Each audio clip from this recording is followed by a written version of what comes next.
was over at the Pocono Raceway again. And we did our laps, and this guy was following me he has raced cars. And he got out of the car. He was following me. I was behind our instructor. And he got out of the car and he said, "That was great. You're really good. Ooh. You're going to beat Bubba." Oh, I love it. And I was like, wow, somebody I don't have to explain what I'm up to anymore. He knows about the race. He knows about the channels. I was like, oh, that's so cool. Oh, I see your point. But Yeah. but I'm more impressed that you're going to beat Bubba. And what is the penalty if you beat Bubba at the car race? Bubba has to make out with Richard Christie. Oh, that's so great. Oh, my God. And has Richard okayed that? He has, Yeah, right? Yeah, Richard he's said he'd going take one for for it. the team. Whoa, what's this? What? What's no? What are you talking about? Don't tell me that. What are you waving your arms for? No. What am I getting out of it? You get a job here. You That's said it. yes already. You can't back Yeah, out. don't You know back what? I out. got to thinking about No, this. Why no, am no, I no, being no. punished, though? No. No, What you am- get to kiss I'm Bubba. not part of this Show you and contest. Bubba. He's a In all huge fairness, star. though, did Richard actually say yes? I don't Yes. remember him saying yes. He did. I'll admit I did, but before a lot of times I'll say things Bubba's before a I huge think about star, it. and it's fabulous for you to Don't be. you admire Oh, Bubba? it's going to be so great that I get to make out with Bubba. It's going to be so good. It's Come a on. type stuff. You know what? You This always is wanna that's make- way Oh, brutal, though. I can't believe you. That's gonna. I mean, Robin's. Artie thinks you're really funny now. Hey, look. Hey, by the way- you know what? As your father, I don't want you making out with a guy. Oh, shut up, Artie. Thanks, Artie. Bubba's a great kisser. I can tell you that. Don't ask me how I know. I don't want to get into it. But why can't we have him make out with a gay guy? That'd be worse Wow. for him anyway. Let him make out with Siobhan. See that would be awesome. I just don't He see chose- why I have He to wants to suffer. make out with you. you. He He wants chose to be you. with you.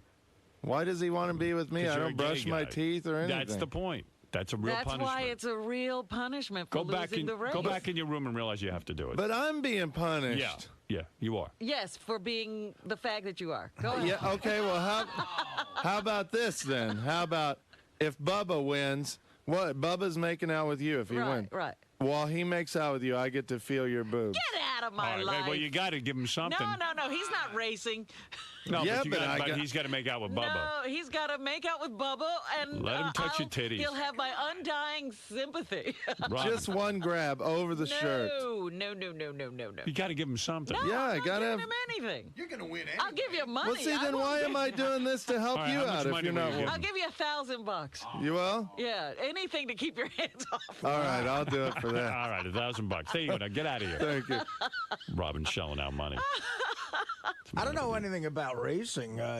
Is there a good chance that you could beat Bubba if he's that experienced at this? And Yes. Yes, there's It's a a car, very Artie. good chance. Artie, it's a car. Oh, here we go with All Fred's right, butts. it's a car. No, there's a but here. It's like you could spin out, Yeah, of course she could. and he could very easily. You could Well, be she leading knows she could the lose. entire race. You make one mistake. that's why you have hit the the wall. race. He goes by. Well, she he's in your knows mouth. that. But she's saying that she can also win. How, But you can also lose. How far is the race? Like how many laps around? We haven't determined all of that Oh, yet. all right. Wow.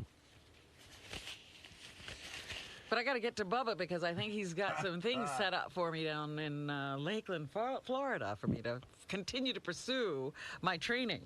Bubba? Yeah. What? He's gonna help you train? Well, yeah, because he's got some connections. You know, he definitely wants the race to go off. He still figures, he's got 6 or 7 years experience on me. Well, hey, my money's on you. I tell you, it's so much fun. But it was great just to have somebody walk up and know exactly what was going on, and there were Yeah. a lot of guys there who were like, hey, Robin, we listen every morning. Bobo, you're on the Hey, air. how you doing there, Hey, Howard? I'm man. home with some kidney stones, and it's a bottle of Vicodin and the Howard TV. Wow. Are you in Yeah. pain? I'm in pain like you wouldn't believe. They say it's worse than childbirth. It is. Passing They're one of gonna those blast stones. Now Thursday, I'm going for that treatment. They're going to blast it out Where is it right now, the stone? on the left side, left quadrant.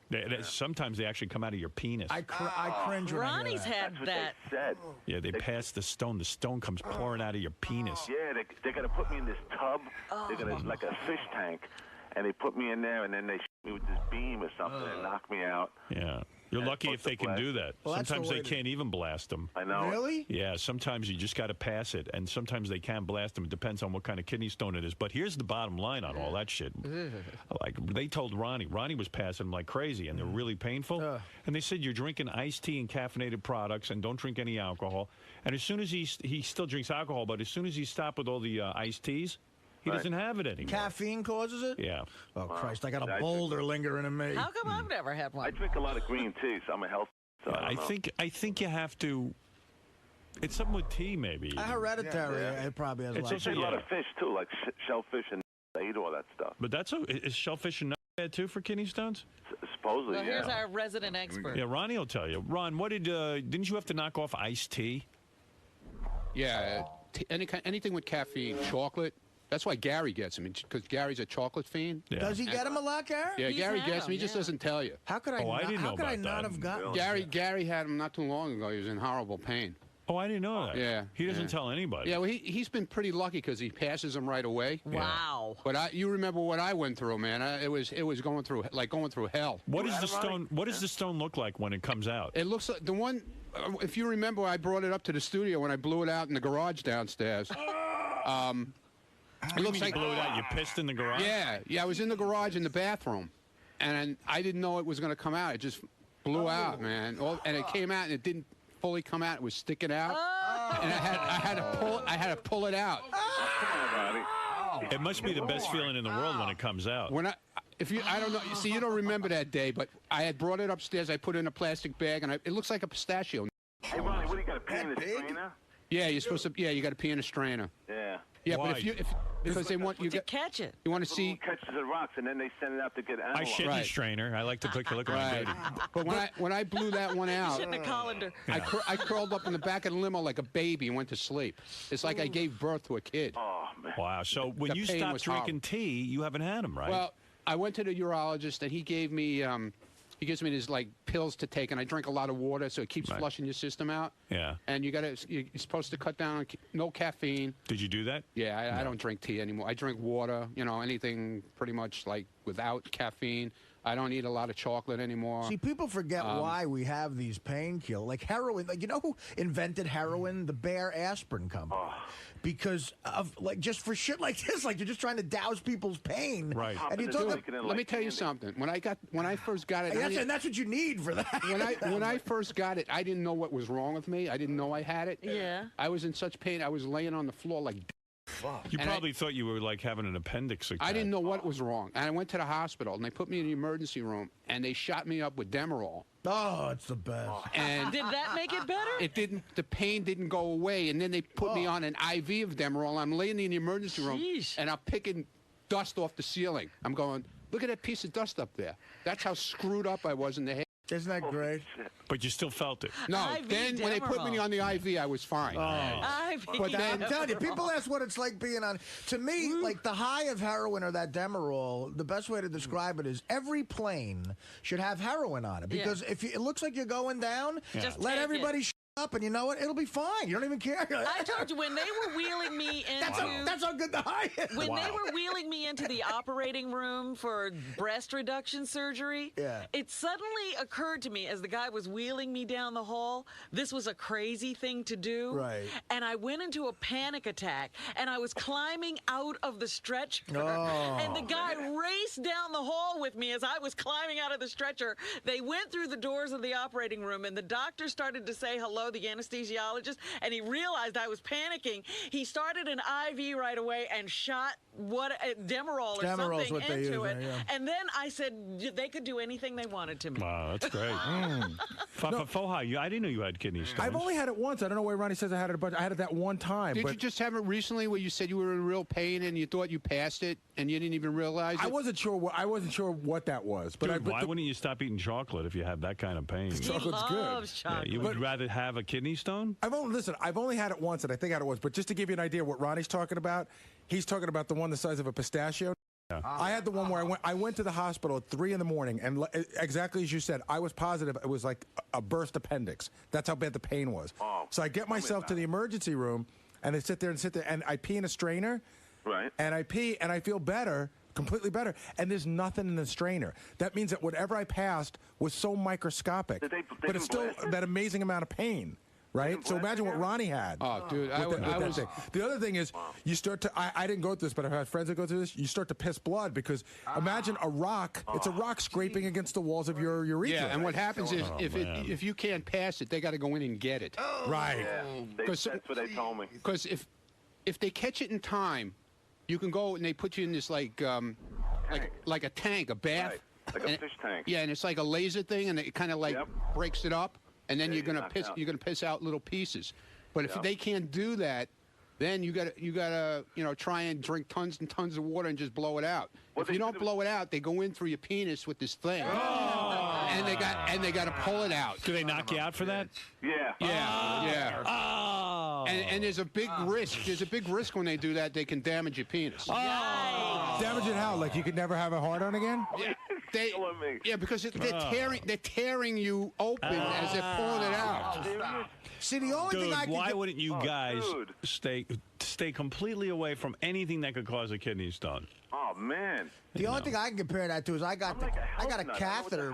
I got a catheter put in, but I was also high on a bunch of drugs. But man, whatever fuck I had in me was not enough drugs. I felt that going in. Can we change the topic? I was gonna, Coward. I just say you'll never want to go through this pain. Believe me. I know. I had a program director, Frank Holler, in Detroit, who used to be doubled over once a week in his office with kidney stones, passing them. Once a week? Yeah, that's like crazy. this poor guy. I don't know if it was once a week or once a month, but it would just seem like all the time, and the poor guy would just get leveled. And I really felt bad for him. I mean, it really was. It's debilitating. Like I crawled, like at first I said, wow, this is a little painful. And then I said, I'm going to the emergency room. And then I got in my car and I wasn't even sure, I was a mile away. I wasn't even sure I could make it. That's how bad, how quickly it got bad. Wow. But, hey, I gotta last till Thursday, man. What do you mean? Why do you got to last till Thursday? That's when the procedure, that's when they can fit me in. Tell these motherfuckers you're ready. I know. You say, look, man. How can they make Just drink tons of water and hopefully you'll blow it out. I'm popping this Vicodin like candy. You gotta just keep drinking. You eat strawberries? Huh? No. What do you eat? Beets? Yeah. Beets could do it. Chocolate, coffee, yeah. cola. I drink a lot of green tea and a lot of fish I eat. I'm just totally into health. You can't drink any tea, dude. Don't drink any tea. That's what's doing it. Is this your first time, Bobo? Yeah, first time, man. It's kicking my ass. I just had a kid, too, and on top of this... What? You're a dad? Again? Yeah, my son was born... With that toupee, you got a woman? How old are you, Bobo? Huh? How old are you? 53. How old? 53. And you had a kid? Yeah. What the f*** is wrong with you? I married a young girl. Now, how old are your boys, the older ones? My Carmine was just 24, and Steven just turned 28, and Camille's 26. Good Lord, look at the planning there. Do you think Bobo's Italian? Bobo, you're like me. I mean, I got a 23-year-old and a 20-year-old and a 13-year-old. And like my kids get a hold of me and they go, if you and Beth ever have kids, that would be really bad. And I go, why? Well, because it would be weird for them, you know what I mean? But they won't know this. They're not going to come home and bond with, his daughter's in her 20s. She's out having a life. But I just can't imagine at 52 years old or 53 years old going through that whole scene again with kids and diapers and babysitters. And yeah, you can't sleep now, right? No. I get a good day. I get about 2 hours. That's why you got kidney stones. Yeah, and you can't go to scores even. That's the worst part. I mean, you got to stay home with the kid. Your whole life. Yeah, really. I'll be back to normal in a few weeks. Hey, Howard, I just want to tell you one more catheter story, then we'll be off this. I don't want to hear it. All right. It's not that bad.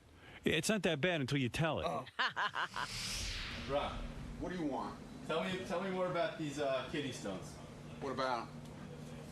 What do you want to know? That's a tough thing to talk about on the air. No, it's not. Why is it tough? Talking about a pistachio passing through It hurts. your pee-pee hole. It hurts, man. I had to pull it out. It was hanging out. So are you trying to be like an advocate for kidney stone awareness? I mean, if that's what you want to say. I'm just saying, was that your goal? Well, guy asked a question. I gave him an answer. But you really got into it. Like you really went through how painful it is and really. Yeah, well, it is painful. I hope you never go through it. Unfortunately, there's also some people I do hope go through it. Well, thank you. I appreciate it. Yeah, it's horrible. That's what I'm saying. Are you like an advocate? It's supposedly worse than childbirth, and I will never experience that, so I don't care. Do you think that the country as a whole doesn't pay enough attention to kidney stone awareness? Dude, what are you crazy? What are you talking about? I'm being serious. Dude, I don't know. What are you asking me a question like that for? Because I don't know. Maybe that was your goal, was to raise. You with your camera, get out of here with that question. You just got to give it a few minutes. Then Maybe you use too much toilet paper. Nah, I didn't use much toilet paper. Give it a. There we go. You know what kind of system this is? What? The high thing goes up instead of down. Oh shit, it's still backed up. Oh, dude. Oh, shit. Oh no. It's going high. Give me like a stick or something. It's going up. Is there a drain on the floor in here? What happens if this overflows? Where's Gary's toothbrush? Let's use Gary's toothbrush to clean out the toilet. So you I need like a hanger or something. Why don't you just go to the main bathroom if you have to do your... Why do I have to go to main? There's no guests today. When there's no guests, we can use this bathroom. Why do I have to use the main bathroom? But if you know you're gonna... This is what is this? What is this? What is... If you're gonna stocking stuff it, you should... But what is this? It's a toilet. And what do you do in a toilet? You pee. And take a dump. Not in this. This is like, you know, pee only. Gary takes a shit in here all the time. You've taken a shit in here. No, I never, ever, never have. Richie took a shit in here yesterday. Never. Oh. There you go. Now it's good. Success, baby. Success. I'll tell you where we need some windows is the bathroom.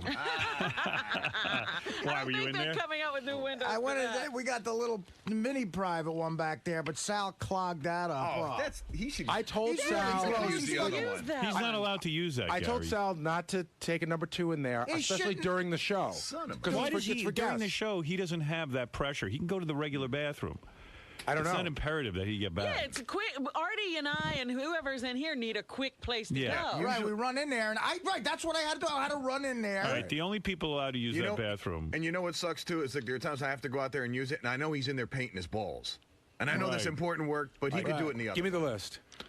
You, not you, but no, you, Robin, Artie, Fred, Benji. The only That's reason, it. just so you know, the That's only reason it. I use that bathroom to pee because it's got a speaker in it, so I can hear the Yeah, show. he doesn't you need- have to do it's it. not imperative that he can walk outside of our little compound here for 2 seconds. In fact, he might even run into something interesting. All right, Tell him to stop that. TV guys shouldn't use it, or Right. any of those guys. TV guys. Yeah, they pee in there a lot.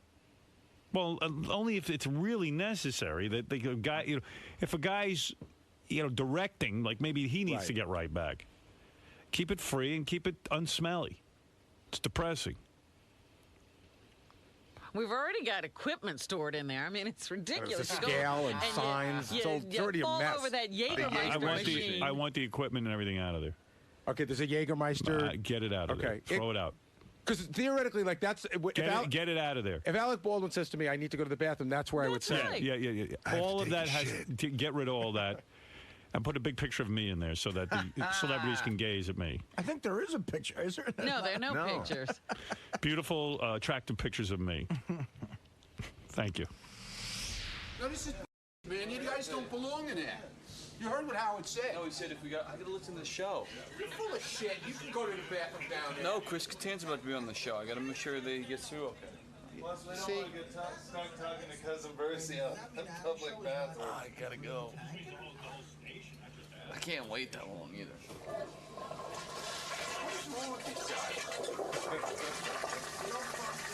They all want to be like Sal now, man. That's what it is. Where do you piss? Down the hall. It's because you don't do nothing here. You don't need to be around. Too much cleaning my fences, Christy. I don't even need to speak to you anymore. There's a few people around here that I don't need to speak to anymore, and you're one of them. Good. Good. I don't need to hear his shit. He doesn't use his bathroom because he can't reach the toilet. Yeah, right. Well, that's fine. He's Well, gonna pee in a guess dog what? bowl. Guess He what? pees in a dog Guess bowl. what? You'll never use this bathroom again. Never. Don't let me catch you in that He bathroom. can't reach the toilet. He pisses on the edge of the toilet. We gotta give him a little step stool. Yeah, good. I hope you fall and break your neck. Thanks, man. Thanks. Don't touch me with your phone. You know what is this fucking shit, man? Fucking motherfucker.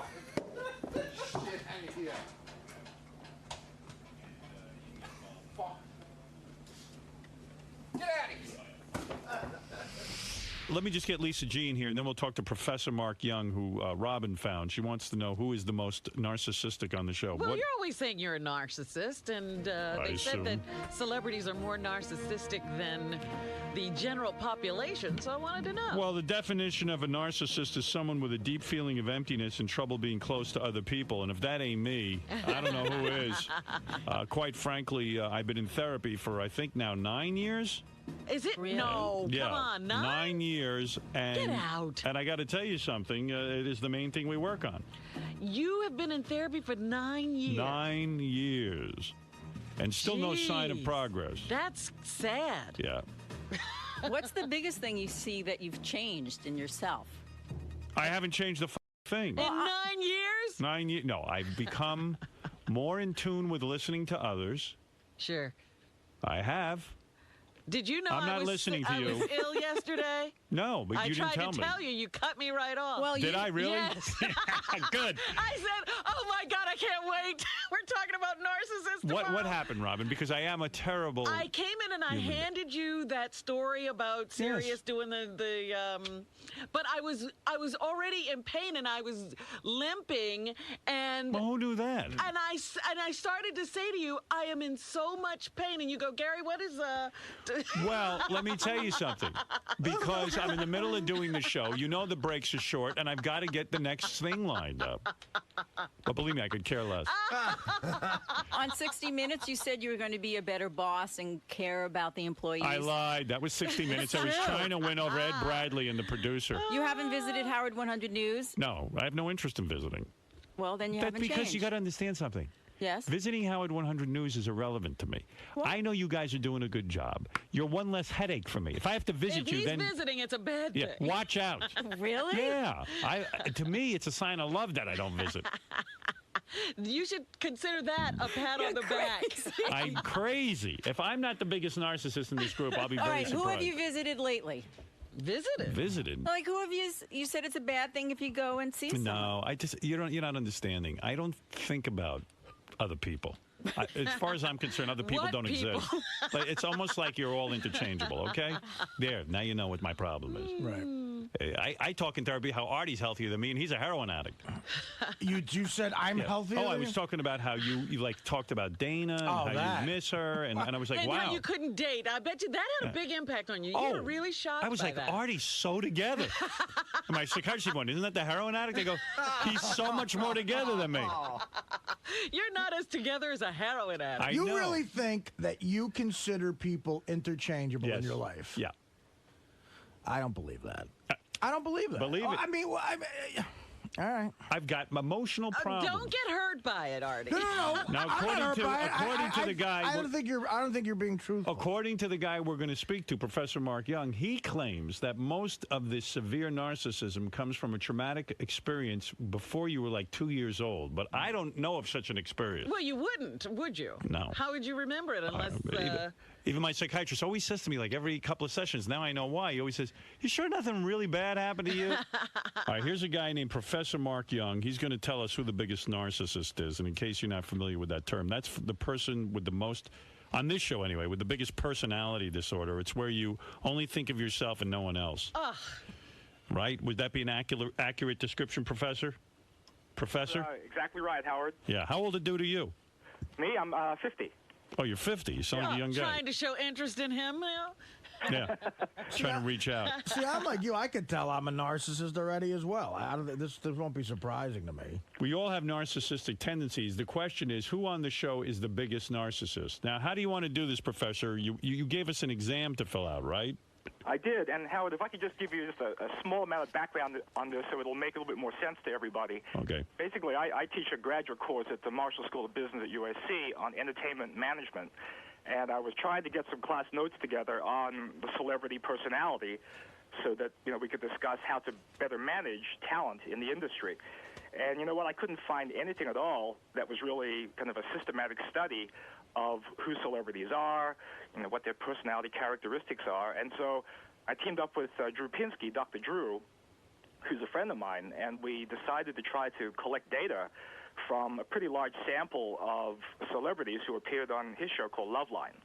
And the first characteristic we wanted to study was narcissism, in part because that's the thing that seems to come up a lot, when people are thinking about celebrity. Yeah, well, think about it. If you want to be famous, if that's a huge drive of yours, right, to be known, yeah. The fact of the matter, you envision yourself on a stage with thousands of people applauding you.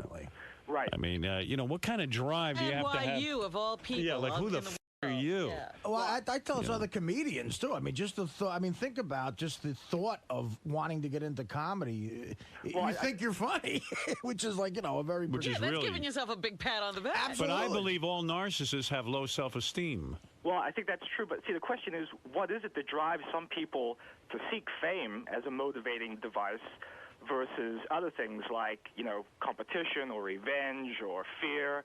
And so there has been research on people who seek fame, and it turns out that about 1 or 2 in 100 say that fame is a motivating thing for them. Funny thing about the professor is, like, we said to him, hey, come on the air, we'll take the test and tell us who the biggest narcissist is. He said, listen, you guys have to sign a release because when I tell you these things about yourself, you might go berserk. Really? Yeah, so we said, you don't understand.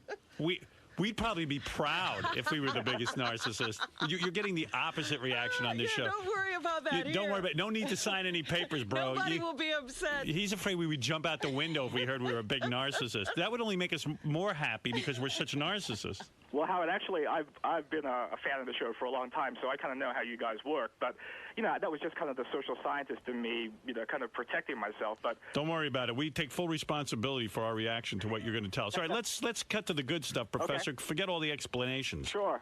Well, You're going to start with who? All right, who is the biggest narcissist on the show? Well, I don't know if you'll be surprised by this, but it's Robin. I knew it. Get out of here. I'm the one who thinks of everybody else. Not really. Robin has a score, Howard, that the average score for the U.S. population is about 15.2. Mm-hmm. Robin's a 34. Oh, my God. A 34. First of all, when I was taking this test, I didn't know how to answer any of those questions. It shows you're out of it. See, the thing is, this is a test that's been around for about 25 years. It's really been very well validated. Oh, you didn't make this up? Oh, no. No. This is something that... Yeah, we were hoping you were a crackpot. Yeah, I can blame this all on you. Wow, Robin is a 34. A 34? What does that mean? Yeah, what does that mean about Robin? And tell us what you can tell us based on that score. Okay, well, the average score for celebrities is about 17.8. And for female celebrities, it's about 19.2.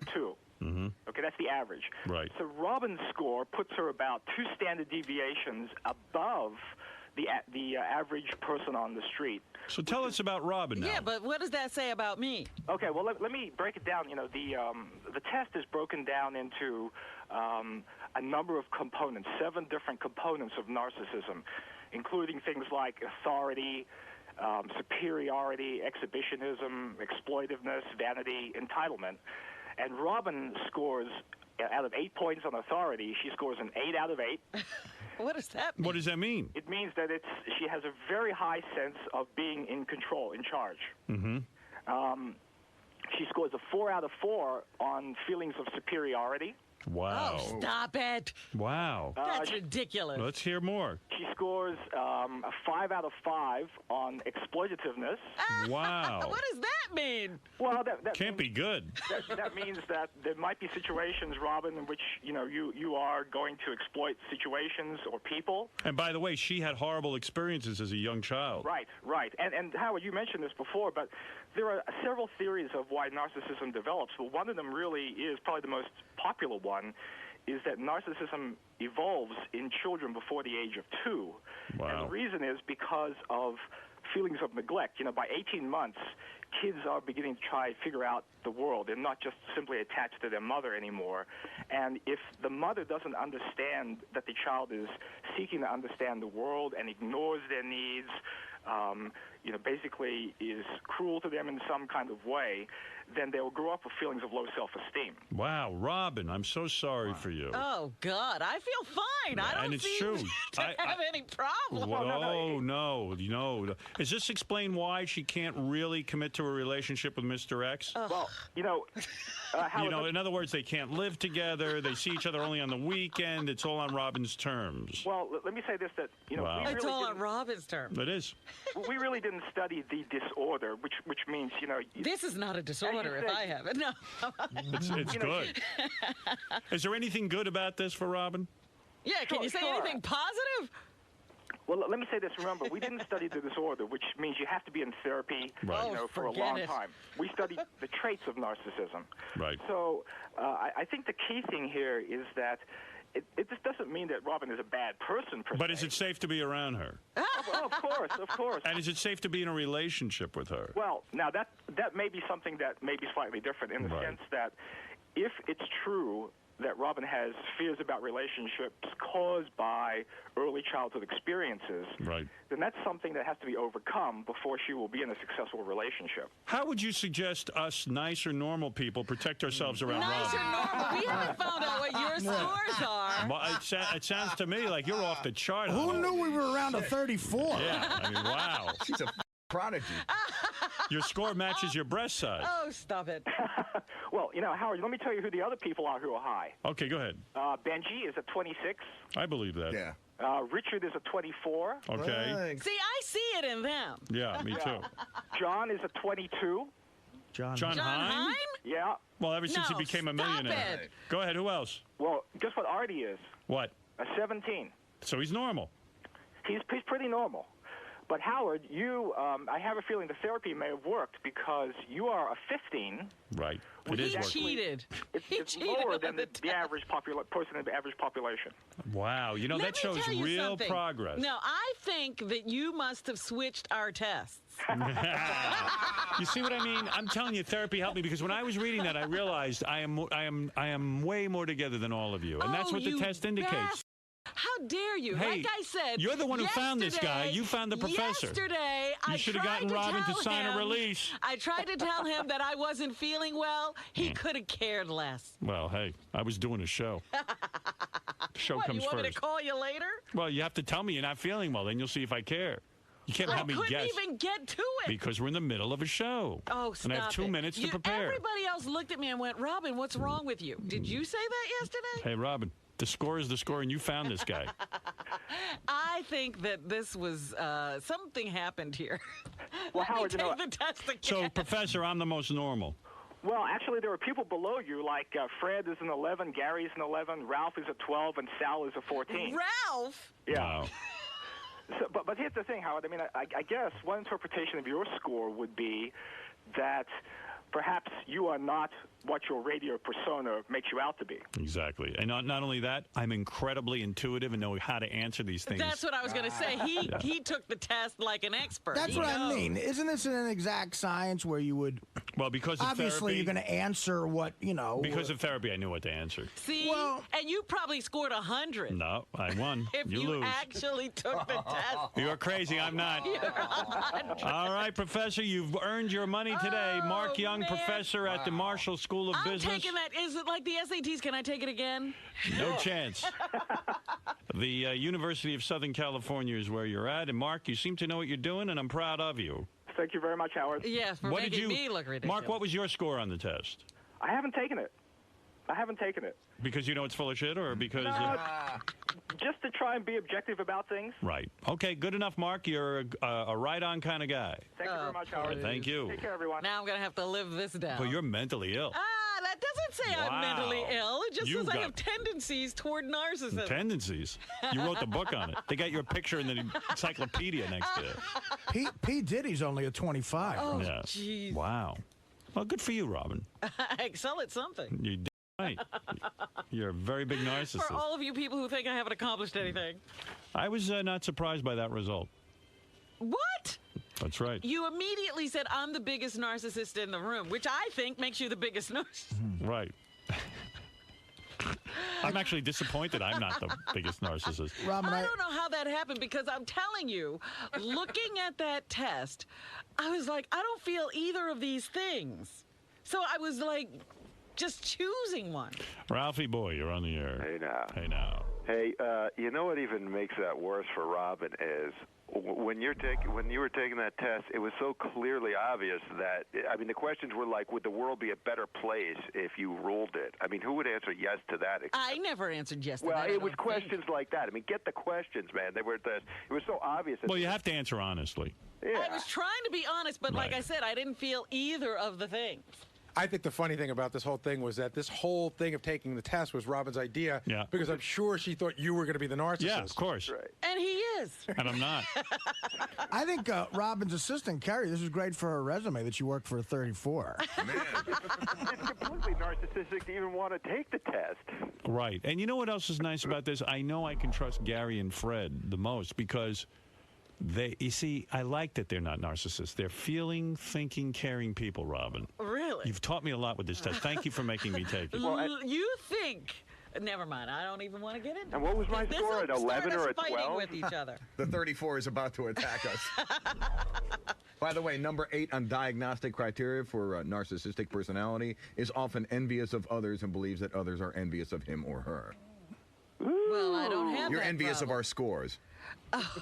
Right. Oh, I am not. And she's You been are. She's You haven't stopped whining. Shows an arrogant, haughty behavior or attitude. Yeah, read more. Howard, Has a sense of entitlement. Entitlement, right. Requires excessive admiration. Oh, that's That ridiculous. is true. Come on, stop it. You know that's Here we not go. true. Believes that he or she is special and unique and can only be understood by or should associate with other special or high status people.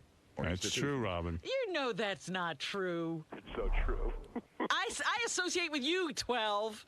That's the only way we can hang out. You completely overshadow. That's because she can flaunt her arrogant and haughty behavior to you, Ralph. So you like hanging around with people you feel superior. You know, in other words, Oh, that that's will so worship you. ridiculous. Yeah. All right. Well, you've got a problem, and there's no denying it. What? Howard, you should have heard her at the U.S. Open screaming at the screaming at the coach. What are they doing? Get off the line! I was like, Rob, why don't you go down there and coach? Yeah. Well, that's what a narcissist does. Are you out of your mind, Ralph? Oh, you're great. You're so entertaining. All right. Well, one thing about Robin's narcissism, it's putting her in the driver's seat against Bubba because she feels she is the best. She will race a guy with 6 years racing experience and probably I'll put win. it on the line. She's putting it on the line. I don't think that's a good idea. Why not? I don't know. I think something bad's going to happen. Well, I'm certainly not fit for this world with a 34. Wow. If something happens, it probably is a good thing for the world. That professor sounded like he was going to fall off his chair when he read your result. Oh. Was that the highest he's ever seen? He said he never saw anything like it. He said it's not even almost humanly possible to be that self-involved. It's either They've got to come up with a new test. I'm telling you, this test is bogus. Mussolini was a 35. Yeah. Hitler was only a 23. Hey, Robin, what other do you have planned? Who would best be the queen of the world? Well, one of these days. God we're got a gonna find 28. out. God got a 28. He only did it in 7 days. All right. Well, Robin, congratulations in a weird way. I won. Yep, you certainly did. All right. Thank you, Ralph. You really don't see me that way, do you? Oh, shut up, Ralph. Howard, I'm asking you. You don't Honestly, see me Robin, that way. I'm going to tell you something about you. I find you very delightful. But you do exhibit traits of narcissism. Like what? Wait, Robin, what did you say 5 minutes ago? Like, Howard, you didn't know I didn't feel good yesterday? He's got 50 things going on. Gary's yapping at him, all this stuff. You got 2 minutes to get his show together, and he's supposed to guess that your leg hurts? Not guess. Exactly. I was trying to tell him. He wouldn't talk to me. See, like you like to hang out with like your boating instructor, and you also like to hang out with people who will Captain Carl. worship you. Worship me? Yeah, like a Ralph. Like the same reason I do. And it's like. But then why do you get a 15? Because I'm a lot healthier for my therapy. I've put in a lot of work with this therapy. I can't say I would have done well 9 years ago. but I'm doing much better. Yeah, you probably had a 90. No, I am so... You've dropped 10 points every year. I am way happier from therapy. I'm a happy person. Because when I get those grandiose feelings like you have, I tell you, at least I have somebody to discuss them with. What grandiose feelings? People don't know, I know, blah, blah, blah, blah, blah. You know, that's you. That's your narcissism. Stop it. You have it. You see you're off the charts. You're out of control. But be honest, were there questions on that test, Howard, that... You answered you answered the opposite way. Well, in other words... No, I answered honestly. In other words, you see that and you go, God, I really do feel that way, but I don't want to look like an No. I knew to answer it truthfully, or else it wouldn't be good. Listen. No. You'd lie. No. Because I know I was sitting there saying, look, I know that's a ridiculous thing to say, but I have a sort of feeling that way, and I don't really feel this other way. Mm-hmm. Well, whatever. Go work on it. 5 of 5. You can get better. I did. I'm happy. I need to ask you about this this whole narcissistic, label that they're giving you. What can I say? I don't believe I'm a narcissist. But what about the test? The test was very conclusive that you were the highest score. Well, yes, there is the test, but I suppose maybe that I don't believe the results is part of my problem. I don't know. So you're somewhat accepting that there could be some truth to the test. I believe that I got a 34 on that test. What that test measures, I don't know. Yeah, you seem to question some of the wording of the questions that could have gone either way, and that Howard might have been more tactful in answering because he knew. It seems that everyone exercised a great deal of tact, and I was sort of honest, or leaned toward the other side a little bit, because there was no, yes, I am this, when you're reading those statements. It was like, well, I sort of am this, and sometimes I'm that, but you didn't know which way do you go. Now, what about someone like Ralph scoring like a 12? These are the total narcissists. These people with the low scores, Artie, Ralph, these are people who are completely self-absorbed. So you think that, that proves almost conclusively that this test definitely has some faults? Definitely. So you're not a narcissist when you think about it that way? I'm not a narcissist at all. Who is it around here who thinks of others? It's me. That is true. Who throws the parties? Who worries about morale? Me. But then again, now you are thinking about what you do for everyone else. Look, you. Don't get on my nerves. Hey, Artie, someone said you're wearing pajamas today, that you're not fitting into your pants, that you're actually wearing pajamas. Well, is that true? I'm trying to be like Vinny the Chin Gigante and get an insane play. What are you wearing, pajamas? I have pajama pants on. Can I see? But I was told they were interchangeable. Let's see what you're wearing. Oh, my God, you're wearing your pajamas. What happened was I went to L.A. You got to come over and see this. For us. I went to L.A. this weekend, right? And I ran out of pants that fit me, so they're all in the wash. The Mexicans coming today. The Mexican. Those are pajama pants. No, they're interchangeable. No, they're not. Those are pajamas. The flies are sticking out. Those are pajamas. Your underwear is. I feel like you guys are family at this point. Are you so heavy that you can't fit into your pants? What happened was, I have pants that fit me, but they're dwindling. And you're going to walk around on the street like that? Yeah, I'm good. Look at the fly. Your whole is sticking out. Who told you those were interchangeable? Those are so pajamas. Do you see that? His fly is open. Your whole fly, Artie. You look like you're in a hospital. Oh, wait, I'm sorry. I didn't know that. You're a mental patient. No, I'll fix that. His whole penis. Why is he wearing a jacket with his pajamas? What happened? You don't even fit in your pants? Do you weigh over 300? I got 3 pairs of pants. No. What are you doing? I got 3 pairs of pants that fit me, and I took them to L.A., and they're all dirty. So. Look, even his little drawstring is knotted. Want me to help you? No, wait a minute, I'm sorry. It's very embarrassing. Wow. Yeah. Look at you. Look at you. You guys got to see this on TV. I either got to buy more pants or I got to I'm getting them washed tomorrow. Who told you those were interchangeable? Nobody told you that. It said it on the label. Oh. That you can wear them as pants? If you're a girl. Yeah, like my daughters will walk around in their pajamas like and go to school, but it's like kind of a look. You're like a big, heavy-set man. I figured that. Now you got me all self-conscious. Look at the TV monitor and watch when you turn to the side. Your whole penis and underpants. I gotta figure this out.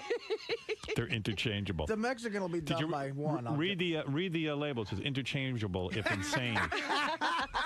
Really, you do look insane today. Yeah, well, look.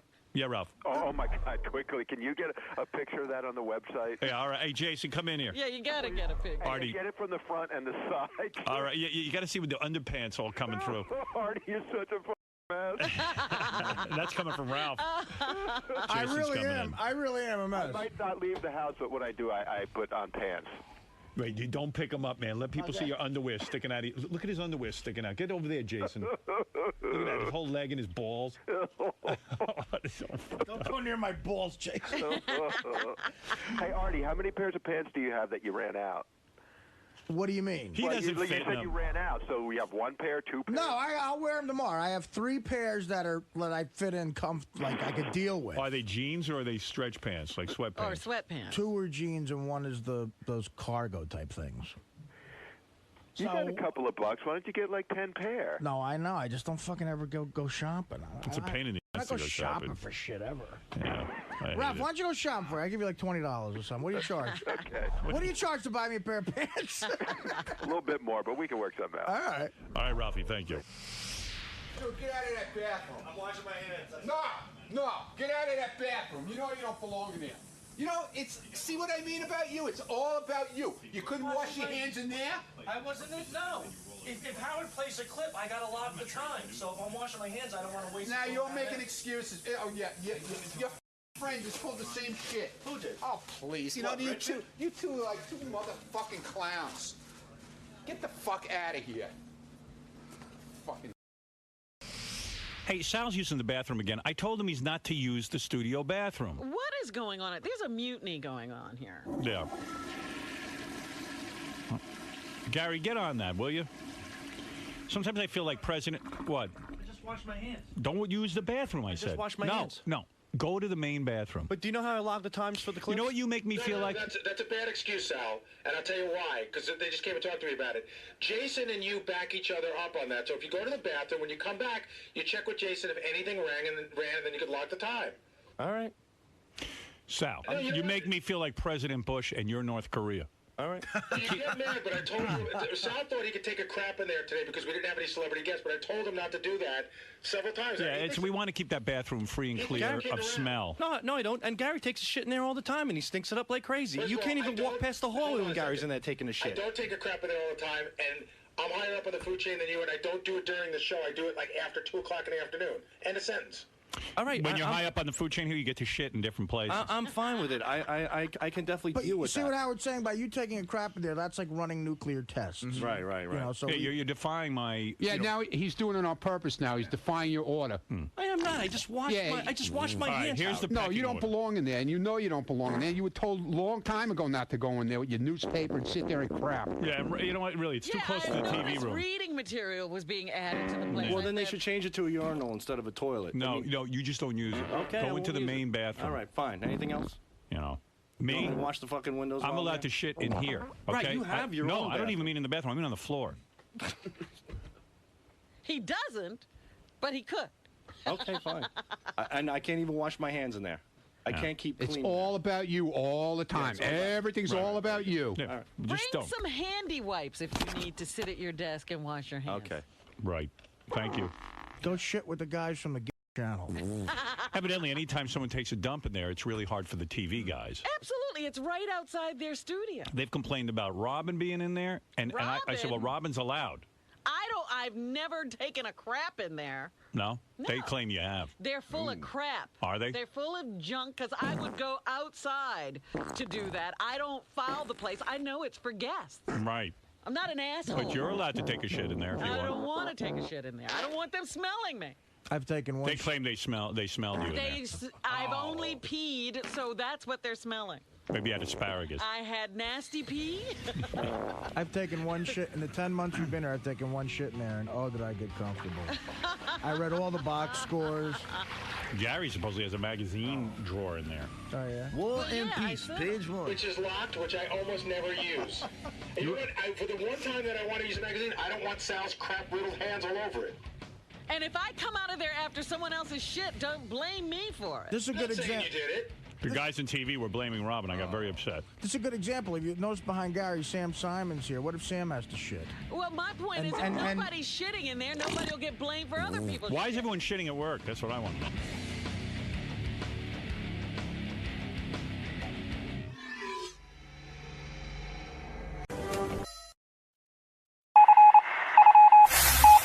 This is the best of the wrap-up show. A recap and behind-the-scenes look with John High and Gary Dell'Abate. The best of the wrap-up show begins now. Hey, it's Sal Governale, and on Monday's show I came in and explained to Howard that I got drunk at a party, I drew jizz on a girl's face, the birthday girl, I played Guess What's in My Pouch, I took a leak in the parking lot, I punted a glass and smashed it, and he thinks I'm nuts and I'm crazy. It's just a fun night out. I'm not crazy, right? Normal guy. That's what I thought. So, check it out. I mean, doing these stupid things for attention like Howard said, it's not the fucking life. All right?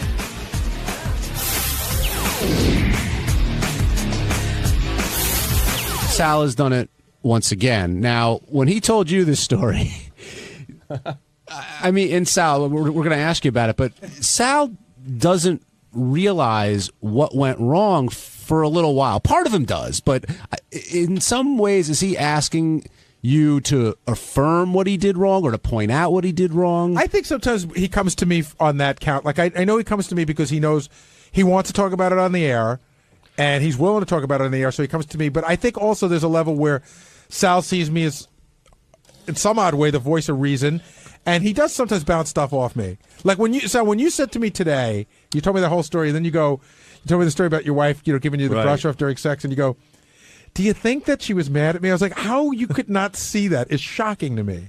I'm a big believer in the outside perspective, really, because I've lost, after a while, years and years of people always saying to you, dude, you getting this? I don't trust myself anymore. And you're one of the guys in my life that has that, dude, are you getting this? Right. Like, come on, wake up and smell the coffee. And that's why I have a tendency to come to you. But with this story, I have to tell you, I told Richard a little bit about it this morning. Like how I punted a glass in the parking lot and did a pee move with my cock where it looked like a garden hose.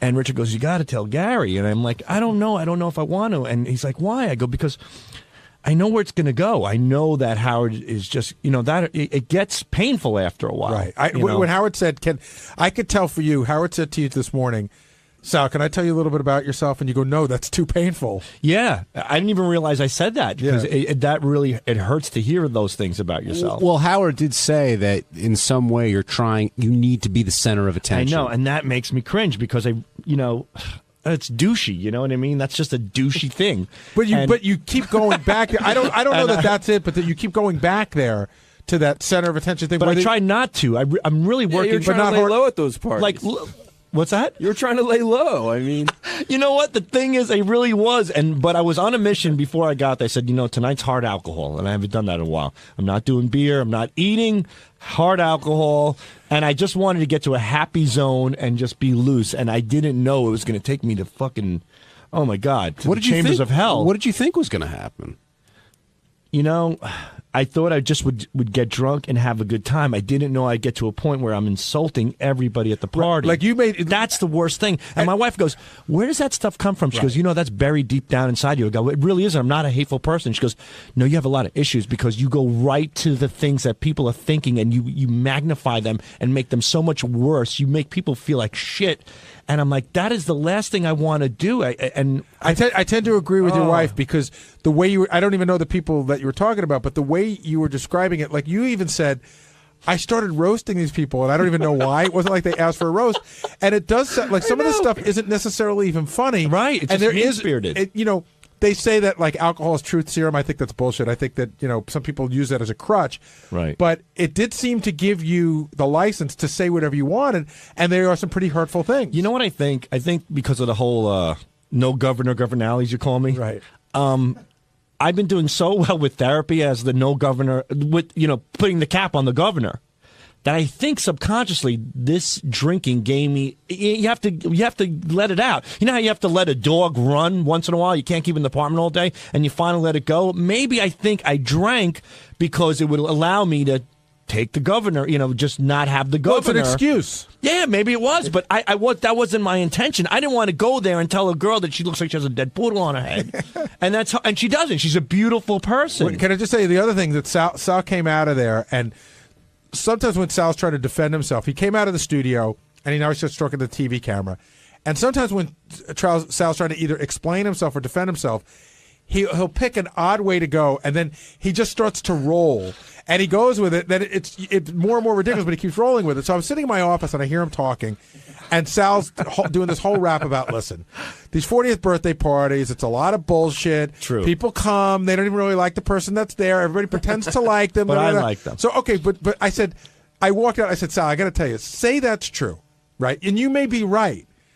Who asked you to come and expose that? Right. Nobody. Myself. The person in my head after I have all that Captain Morgan, the captain comes out and says, "Go to town, boy." But I'm saying, like, in other words, they invited you as a friend. Captain Morgan told me to tell these people. You may feel that way, but I know. We were talking about Sal. I don't even know if the story ever made it to the air, but Sal ended up getting into he walks into a diner. And here's a woman. Well, can I tell the story. Well, I went into a diner and I waited for my wife to come, and there was this nice old Jewish lady next to me, and I'm just specifically spelling it out. She's a nice old Jewish lady next to me, and she says to the lady behind the counter, she goes, "Phyllis, how was the party?" And she goes, "Oh, it was great. Marie got engaged." And the old Jewish lady goes, "She got engaged. When is she getting married?" And the waitress goes, "You know, Marie, she's never gonna get married." And the old lady goes, "I suppose." So now at this point, I'm listening. I'm like, oh, here's an opportunity for me to chime in because I heard. So I go, you know what? I go, that's brilliant. She goes, what's brilliant? I go, the fact that these people are never getting married. I go, you hear about all these retards. They get married. It turns into murder-suicide, dysfunctional families. But seldomly do you hear engaged people breaking up. You never hear about an engagement breaking up. You hear it about marriage. I go, these people are geniuses. The hell with the other idiots that are getting married. So the lady sighs, and she looks up at me, and she goes, they're not getting married because they both have Down syndrome. And it was just at that moment where I was like, oh, my God. Did you explain her Captain Morgan wrote the bit? No, and I wasn't. But what it makes sense. What compels you to decide to chime in at that point? Listen, you guys really think that... It's not a big deal. If you're at a diner, you're just fucking around. Right. That's what people do at diners. But he was like waiting for something. I tend not to get involved in strangers' conversations, maybe from time to time. But this is if I were your shrink. What time of night was this? It was in the afternoon. It was on a Saturday afternoon. It was about 12:30, and I was waiting for my wife and my friends to come meet me at the diner. But Benji, there's an underlying thing with Sal that he always feels compelled. But I don't to chime in. I don't care to really give talk. I'm telling. I said it to my wife. She goes, "You're crazy." I go, "I really don't." When I go to these parties, I'm thinking I have nothing. There's nothing interesting happening here, and that's another thing I'm dealing with therapy. My therapist says that nothing interests you except for something that has to be so cockamamie and far-fetched. That's the only time your attention is caught. And I said, well, I guess it's true. He goes, you have to start listening to people and learning about them and getting involved in them and respecting their thoughts and their feelings. And I said, I know. But I have to be honest with you. I go to these parties. I'm like, I got to deal with this asshole. I got to deal with that asshole. I got to pretend I like this guy. I think everybody's like that. You ever go to a dinner with another couple? You want to take that butter knife and stab that fucking guy with the bad breath in the neck as he's talking to you about his shitty job and all the money he's making. Like, fuck you and your job. Die right in front of him. Then why do you go? But you do it out of the fucking pain in the ass that you can marry next to you, who will bury you when you get home and rip you apart, and then you have to deal with that for 2 goddamn months. It's not worth it. So what do? Guys go out, we put on a happy face, we pretend we like everybody. It's like we're on Xanax. Like it's the happy. We don't care. Guys don't care about that. You know what I want to do? I want to go home, watch some porn, jerk off, maybe go fishing with my kids, go to sleep, have a sandwich. It's simple things. Sal, a couple times today, and even once here, you've mentioned that Your therapist says you've made some progress. You've moved Yes. forward. Okay, how? No, I'm not being sarcastic. Well, I kind of am, but I mean the question. How have you made progress? Again, what ways do you think you're better? You talk about, I got to listen to other people. I shouldn't do this. I shouldn't do that. But you do it all the time. So how are you making progress in your or the therapist's eyes? Okay, I think I'm making progress because what happened in this situation, I got really drunk and I lost it. I had to unleash, so to speak. But before that period, I started listening to people. I started looking at them in the eye when they spoke to me, and I started listening and absorbing the stuff that they had to say. And I don't know if I could say I forced myself, but I really tried to take a real sincere interest in what people have to say. And that was working. And I was doing that with my wife. I would come home and listen to these stories about her girlfriends, and it's not easy. But I did notice, in her defense, that the more I listened, the more I did sincerely get involved. And it helped our relationship. But how much of an effort does it take for you to do that? I mean, are you like, okay, I really have to concentrate? Like, is it a chore for you? How would you describe it? It's tough in the beginning, but as time goes on, you'll get better and better. Because I told my therapist when I was a kid, I would be in the middle of telling my father something, and my dad would just turn his head and go, "Hey, Ralph, so what's going on? What'd you do this weekend?" Like literally in the middle of me talking to my father. And he says that you have a little bit of that in you. It's like an ADD or thing, And he says that the way you remember that about your dad, your children are going to remember that about you. And that's what really affected me. I'm like, I don't want to be that person. Right. I really want to listen to my kids and make sure that they're being heard. The thing I'm also surprised about what you talked about, like my wife and I go out with lots of friends, and I can say that I genuinely like the people that we go out with. We both seem to like the same types of people, and people we don't like, we just don't go out with. Shave off. So yeah. I can't remember the last time I went to dinner where I wanted to stab somebody in the neck with a butter knife. That hasn't happened to me recently, but there have been I think because I'm able to kind of like dodge those situations. But the people we hang out with now, like the Red Ox and Cliff and his wife and the Kaplans, the Jew for Jesus people, and your ex-friend Ian. Yeah. Well, I'm working on him. What was the anti-Semitic rant he was talking about? I was just saying how I look, they're all Jewish people there. So I was the Goya. I do it because they throw out the Goya word. When you're amongst the Jews, they love throwing out the Goya word. And let me tell you, I was saying how I really appreciate the Jews because they're a little bit more dignified in how they handle things. Did somebody actually call you that?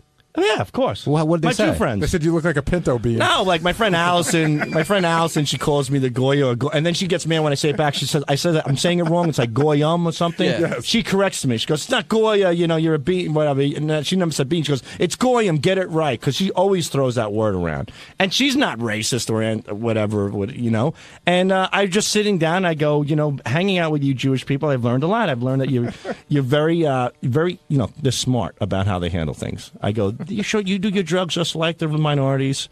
You do your racist material just like the minorities. You have a lot of hate and a lot of this and a lot of that. I go, but you guys really know how to carry on a nice, smiley, happy face in the public eye. But when you get in your backyard, hey, you might not be drinking Ripple. You drink a little Manischewitz or something else, and you might not be smoking a joint out of a cigar. You're smoking it out of a fancy bong. And you might not be saying N-word jokes, but you're saying Schwarzer jokes, but you're doing it in a dignified way, contained in a situation where it's cool. That's what I respect about the Jewish people, that they know how to carry themselves publicly and privately. A lot of respect for the Jews. Here's my question. Why did they need to know that from you? I don't know, because I was bored out of my mind, and I was sitting around them. It's a wacky theory. Because I was drunk. No one solicited your views on the Jews. I know, but I was sitting around a bunch of them, and what else do I have in common with them? We're not going to talk about lasagna. Because Jews don't know anything about lasagna. They don't like ovens. I mean, what can I tell you? I don't know. Hey, it's Gary Dell'Abate, Baba Booey. On Tuesday's wrap-up show, Mike Gange came in because he got in trouble in the studio, and we talked to him about his relationship with Howard, and he was bummed out about it, and he's pretty convinced that Howard hates him. So we investigated that whole idea. Gary, has Gange been beaten into submission at this point? Yeah. I really feel like when he walks in, even before today, there were times where Gange goes, some days I get the feeling Howard doesn't like me. Yeah, I really do. We had that conversation not long ago. There are times, really, and I don't feel this often, But there are times that I feel like Howard honestly doesn't like me. Why? I don't know. Why? How could you be around for this long and have him not like you? Sometimes I feel like it goes back to like when I used to work at his house like 100 years ago, and like I don't know. I feel like when I wanted to graduate from working at his house, I felt like he thought of that as like an insult that I wanted to leave, and I think ever since then he's never liked me in some way. So I disagree with that. I know he likes you, but he does. Like Ganji was working at ETV, television for like 8 years, and Howard would preface every conversation by saying, the guy, Robin Radzinski, tells me Ganji's really good at what he does. I don't see it. Right. And so like he did something he interned for us for 2 or 3 years. He worked for Howard for like 2 years, and then he's done this other job for 10 or 15 that he's done really well at, and Howard's not buying into it. Well, do you think that Howard always sees you as the kid who was working at his house or an intern versus what you've become, whatever that is? That could be part of it. That could be a big part of it. But I feel like somewhere along the line, I must have ran over his cat or something. Like I feel like I did something that I don't know what it is, but he knows what it is. You sent his dying friend a porn tape. That's not. No, he's still. It's really funny. He brings it up, but you know what? I got to tell you, when he told me about that day, when I got called, he called me to his office. And again, this is my recollection of it from my side. He called me to his office, in a serious tone. He told me about it, that I'd screwed up, and I understood. But it wasn't like he yelled at me and like made it like had because he doesn't yell at anybody off the air. But it wasn't like he told me, hey, listen, you made a mistake. But it wasn't like it didn't feel like a big, huge thing. Like I don't feel like that was the thing that would make him hate me. Yeah, but think of how many times it's come up on the air versus that one little meeting. I know, because it's a funny story, and I think and I'm going to tell you something. I was talking to somebody who had dinner at his house within the last couple of months, and he came in and he goes, "Did you ever hear the story about Ganji?" I go, "Do you not listen to the show?" He goes, "It's the first time I ever heard it." So it came up at dinner. It's a funny story, and it's a huge F up. So yeah, so I think that's why he likes it. But I don't think that would make him hate me. And I think in some weird way, there's something, I don't know what it is. Then why would you be around after 20 years if you really, truly felt that way about you? Because I'm not 100% sure. I just have this feeling. You know what I mean? Like, I just, every once in a while, I get this, like, weird inkling. Like, on a day like today, where I feel, honestly, I did nothing wrong. You know what you did wrong and today? I feel like I got in his cross. I mean, he saw me. Your visual presence set him off. That's exactly right. Ganji's visual presence just irritated Howard. Right. Gary, and Gary goes through this a I was going lot, to say, Howard's gone after you many, many times during the years of the show. Have you ever felt like he didn't like you? Yes, there was a period of time. Where I really felt like it was probably like a 6-month period. I remember it well. He was short with me during the commercial breaks. When I would come, see again, Artie and I have talked about this, but it's what you don't see and what you don't hear that could sometimes hurt the most. And you would go in the studio, and Howard would wave me off, or he would put up his hand. If I started talking, he'd put up his hand. Like it's almost like I don't want to hear from you right now. And whatever was going on, whether it was in my head or whether he was going through things in his life, and he was mad, and I was the focal point. I felt for a period of time that he had something against me. And it's very tough to deal with. Ralph Sorella, you care to weigh in on this? Actually, I do. Hey, now.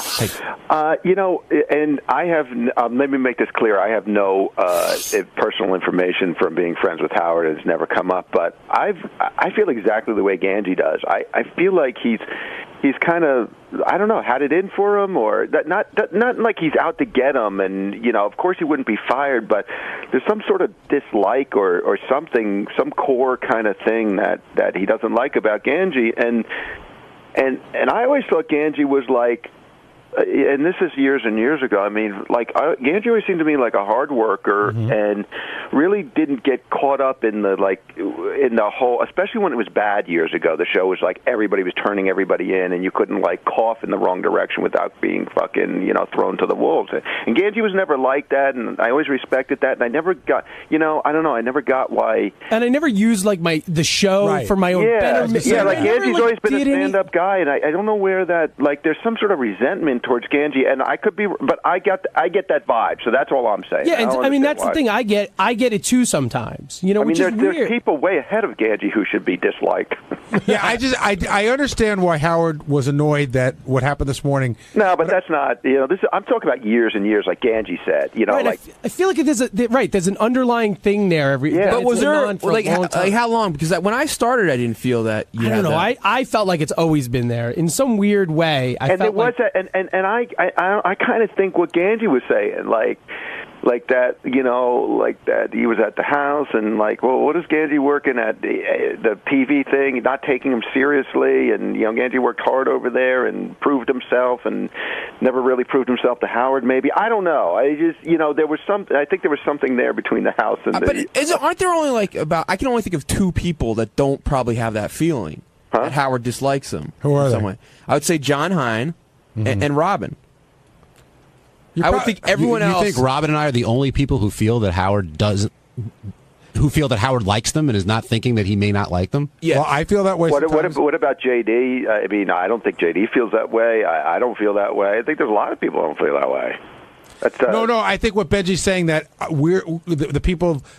Aside from those two people, we've all gone through that at one time or another. Not Maybe like I don't feel that way, but I did go through that. I know Fred doesn't feel that way, but Fred has gone through that at times. But I think Ganji's been feeling this way for 15 years. But Ralph now. is the only one that clearly Howard likes.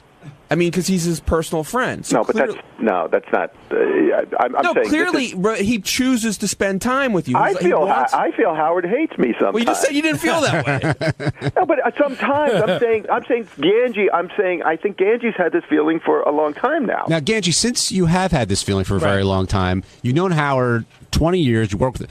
Would you ever feel comfortable enough to say, "Hey, look, maybe it's just me, but I really need to get this off my chest"? No, I again because I'm not gonna bother him. Whatever it is, what it is, and I'm not gonna, I could say one thing about what you said. I don't know if I did something at the house or ran over his cat or something like that. I mean, over the years, Howard and I have lots of conversations off the air, and never has he given me any indication in any way whenever we speak about you that he doesn't hold you in high regard. He always says, Ganji does hard work, or Ganji does a good job. I've never heard him give me even a hint of. Usually, after years and years and years, he might tell me, "Oh God, one time Ganji was at my house," but I've never heard anything like that. Right? No, I've heard that. Joe in Boston, you're on the wrap-up show.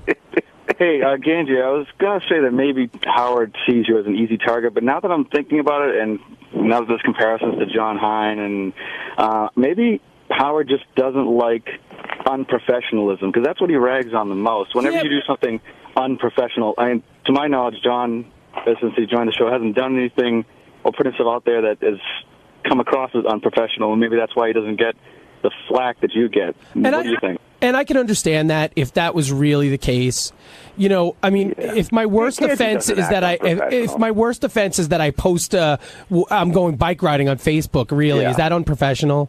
Well, then also the Miss Howard TV stuff. Yeah, but you know what? Again, there's people who are way more unprofessional. Yeah, I mean, and really, I'm not like overly, crazy. I mean, while it seems, you can bust my balls a little bit about being, hanging out with them, but I'm not like super unprofessional. Unprofessional would be fucking me, like, them, and that's never happened. Or me like groping them, and me like doing something really inappropriate. Is it just maybe he just enjoys goofing on Ganji and knows it gets sort of a rise out of you? Well, and that could be, but I feel like sometimes when he does it, there's like a real hinge of anger. Maybe it stems back to when he used to make the interns have he used to fool around with the interns pretty regularly.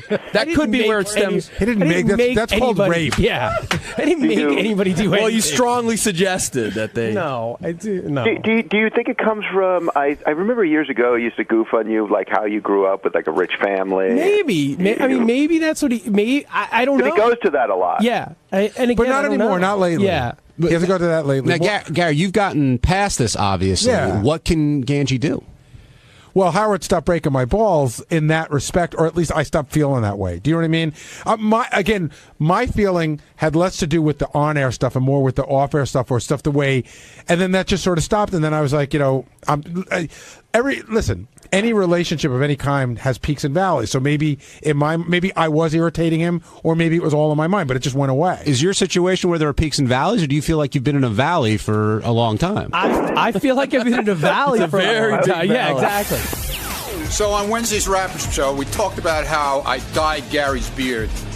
I came in with my doctor kit. I'm Dr. Dye Doctor, whatever you want to fucking call me. I think it came out really well. Everybody thinks it looks like shit. I don't really care. Gary should, make his own mind up. Check it out. John, you're my friend, right? Yeah. Tell me what you think. I think it looks like you were on stage in a play and you came off and somebody painted it on. It looks worse. Right. The gray I thought was fine, but this definitely. Do you think that it could have looked better if I didn't go full black? If I would have sprinkled it in? Hard to say. Probably. Okay. I mean, we're getting Ronnie down here. He's apparently the expert with his skull lunchbox beard dyeing. Okay. Here's the other issue now that Howard and I were just talking about as soon as the microphones went off. He goes, it looks ridiculous, and I said I agree. And I'll probably shave it. And then there was a discussion: if I shave it, is there going to be anything on my chin underneath, any sort of dye stain? And I might have to wait a couple of days to shave it. If I shave it off, is there going to be black dye stain on my chin? Does it look like Groucho Marx? There could be. Again, we'll get Ronnie in here, and he can answer. I know, but I got to question. know because I can't shave it and then find out that my chin is stained. Would you shave just the beard and keep the mustache? No, I hate mustache. I hate the mustache. We know how you feel about the soul patch. I'm not even going to ask about that.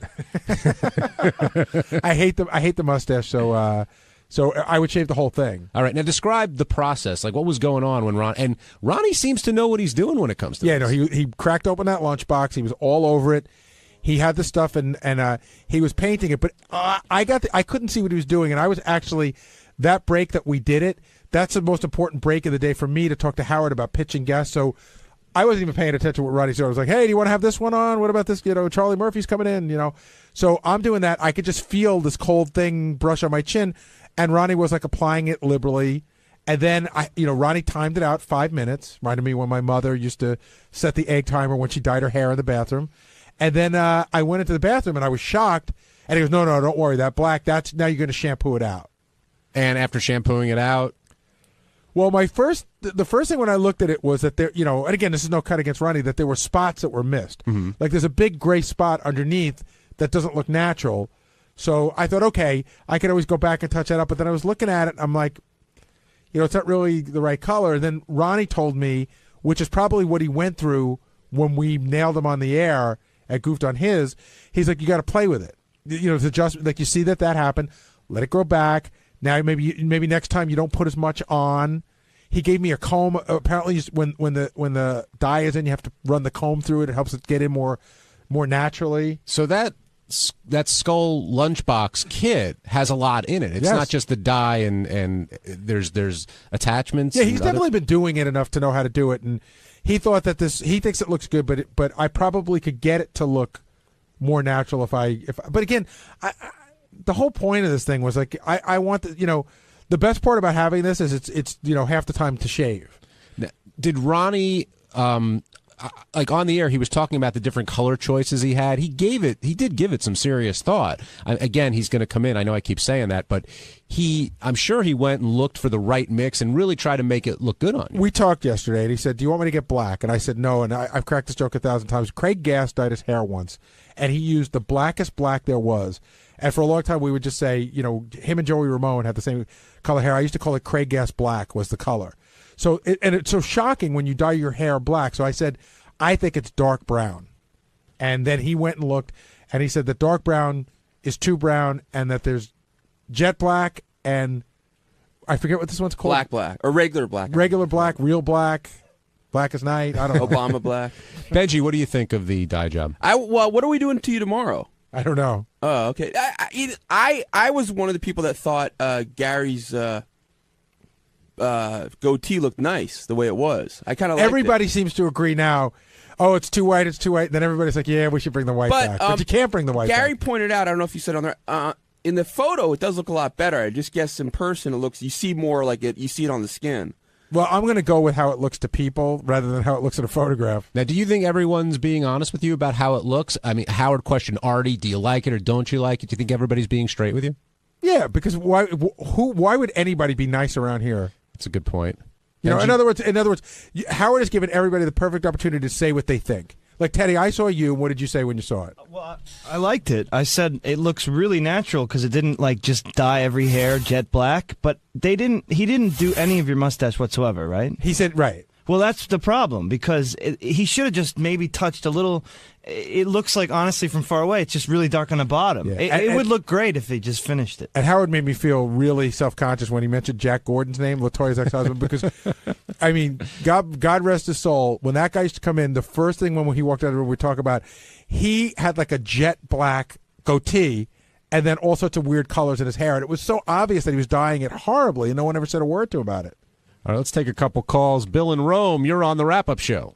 Hey, now, guys. Hey, Bill. Jerry, now I've got to bust your balls, but listen, how the fuck can you look at Ronnie with that calico, what do they call them cats? Calico.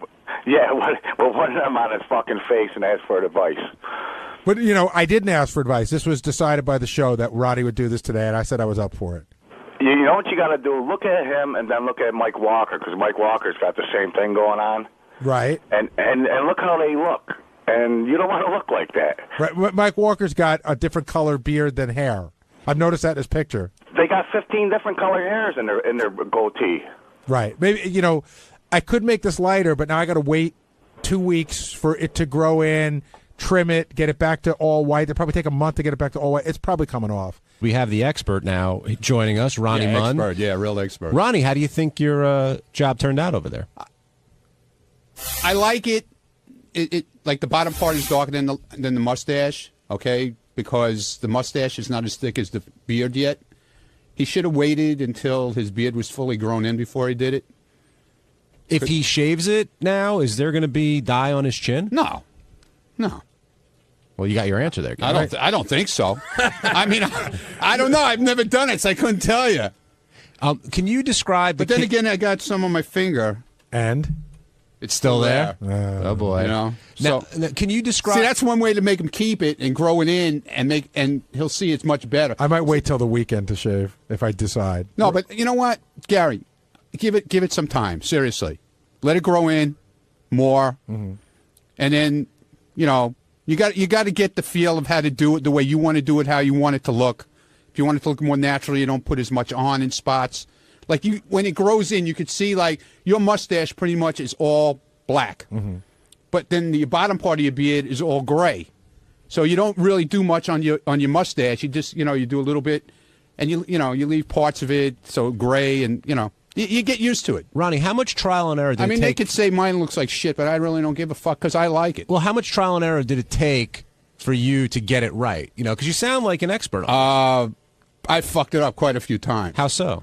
Like Bob Levy came in here one time and said, "Dude, what the fuck did you do? Did you just paint your face?" I know he was breaking my balls, but he was right. You got the wrong color? No, I got the right color, and what I did was I really put it on real thick, and I left it on like an extra 3 minutes. And the more you leave it on, the darker it gets. You're supposed to leave it on 5 minutes and then wash it out. All right, now can you describe that kit for the audience? You had my little skull kit. Yeah, you had a black lunchbox with a skull on it. Yeah, and we'll talk about the skull thing in a second. But what was inside? Like, what did you have? What's in the hair dyeing kit? Well, it's the dye, and then it's a neutralizer, two different tubes. You got a tube of dye, a tube of neutralizer. Okay. Then you got a little cup that you put the shit in to mix it. Then you got a brush with a little thing on the back that you mix it with. And then you got the brush part. It's a two-sided thing. It's pretty involved. Yeah, it takes like 5 minutes. It's once you get the hang of it, it's 1, 2, 3. You jump in the shower when you're going to do your shower or whatever. Boom, you're done. It's nothing. On Thursday's wrap-up show, a lot of the conversation was about Scott Salem, his lack of urgency, and what he did wrong today during the Mike Walker segment. And I think almost everyone from the show stopped by to let Scott know that he was wrong, and Scott defended himself. And when Scott defends himself, he gets a little testy. Here it is. You think Scott deserved to get yelled at, no matter what? Yeah, I mean, look, this is the Howard Stern show. We were going into the Mike Walker segment. Scott, A, didn't have Mike Walker ready to go. B, didn't have an excuse why he was ready to go. And C, took him 5 minutes to get it ready. So I could see why Howard was annoyed and why he yelled at Scott. I get it. Well, thankfully, Scott Salem is here to defend himself. Scott? Just go fuck yourself. I mean, come on. First of all, I did have an excuse why it wasn't ready, because I was working on, we had a problem with the news all morning, and yesterday I was still working on it for Robin. We couldn't get any of the Can I stop you there? I'm just going to play devil's advocate. Is there no one else that can do this when you're No, I bogged could have down? done it, but every week I always remember. I forgot. I have to call engineering. Scott. Right. I'm not the one that has to connect Mike Walker. And all I have to do is make a phone call and tell them connect Mike Walker. I forgot to make the phone call. Will usually will remind me if I don't do it, he'll remind me anyway, or if I do it, he'll remind me. Do you understand why Howard was mad? And do you I mean, that's all I'm saying. I get don't why need Howard you was mad saying at I you. deserve to be yelled at. Oh, I know why he yelled at me. I was Yeah. sticking up for Howard. The guy said he was cranky. I said, well, he deserved to be cranky at you. Yeah, Yeah. I was something was supposed to be done that wasn't done. Okay. Of course he's going to be mad. I didn't say he shouldn't be mad, but I wasn't laughing at the fact that he was mad. No, I didn't think you were either. I wasn't, happy about it. I get pissed at myself for not getting these things done. It should have been done. I was, involved with something else. Will, we work together, me and Will. If he forgets, I remind him. If I forget, he reminds me. You could put. Here's a suggestion. You could put a standing alarm in Lotus Notes for 9 a.m. every Thursday, and it'll just pop up. Right. Scott, I want to know how you felt when Howard said this. Hit 2, Ted. Scott's so fucking busy, he can't be bothered. Holy cow. How long we been doing this? A long time. Yeah, I mean, come on, huh? It's funny, right? Is that why you're laughing? It's not funny. It's funny. It's not funny. You don't care. You don't care if you ruin my show. Why do you say I don't care? Because you don't care. That's why I say it. You don't care about being professional. It's furthest from. I do care. That's why I'm upset too. I wasn't laughing. I care very much about what I do and how I do it. You weren't laughing? No. At that point? I had a smile on my face, but I wasn't laughing. I mean, it's not funny when I fuck things up. Is it more of a nervous It's funny laughter? to everybody else when I fuck things up. No, but it could be was it nervous laughter? Like you just have Howard staring at you? Probably nervous laughter. It wasn't laughing because I thought it was funny. Gary, how pissed does Howard get when something like this happens? Well, what happens is once he decides that he's pissed and he verbalizes it, it really does seem to build. And it's got to sort of run its course, and it builds, and the more you try to slow it down, the more it builds. So Scott was sort of right to not fight back, admit guilt. But sometimes you sit there, like even with Ganji the other day, Howard was getting mad at him, and he goes, I know, you're right. I know. He must have said that 10 times, but it doesn't stop it. Right. You just have it's like an avalanche. It stops on its own, and you can't really control it. And also, Ganji was so disingenuous with the apology, too. Sometimes Howard tries purposely to push your button to just get you riled up, to get you to explode. And I know he's done it many times to me over the years. So this time I was wrong. I did something wrong. I'm not going to fight back and get mad. I'm wrong. Okay, you got the right to yell at me. Scott DePace, you really feel that Scott is unprofessional or doesn't take responsibility for his mistakes? No, I think there's he makes mistakes with us every once in a while. He's got one of his jobs is to set Howard's board up for us so that we can get the right type of audio feeds that we need. The other day he messed it up, and when I went to him to say, "Hey Scott, you messed that up," he was just really like a blank wall, like he didn't care. He was like, "Oh, I'll fix it later." And I just was like, listen, we've talked about this in our office before, and unfortunately for the setup here, it's not nearly as much fun as it was at K-Rock, because at K-Rock, Scott was all the way down the hall, and when Howard would scream and yell, and we would all marvel at the lack of urgency in Scott's step. Like, you've seen me, like, I've almost knocked people over running into this. Howard goes, I need this. We've all almost knocked people over, and Scott moves at his own pace, man. Nobody's making him go any faster. And it is the most frustrating thing, too, when you feel a sense of urgency that you don't feel is being shared by him. Because, again, I'll run in and I'll be like, Howard needs blah, blah, blah up on Gary's page now. And he just stares at you. He interprets it. He processes it.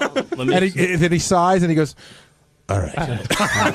Let me explain. Hold on. Let the gentleman defend himself. It was already past the time that it could have been corrected. So I said, I couldn't run in during the middle of the show.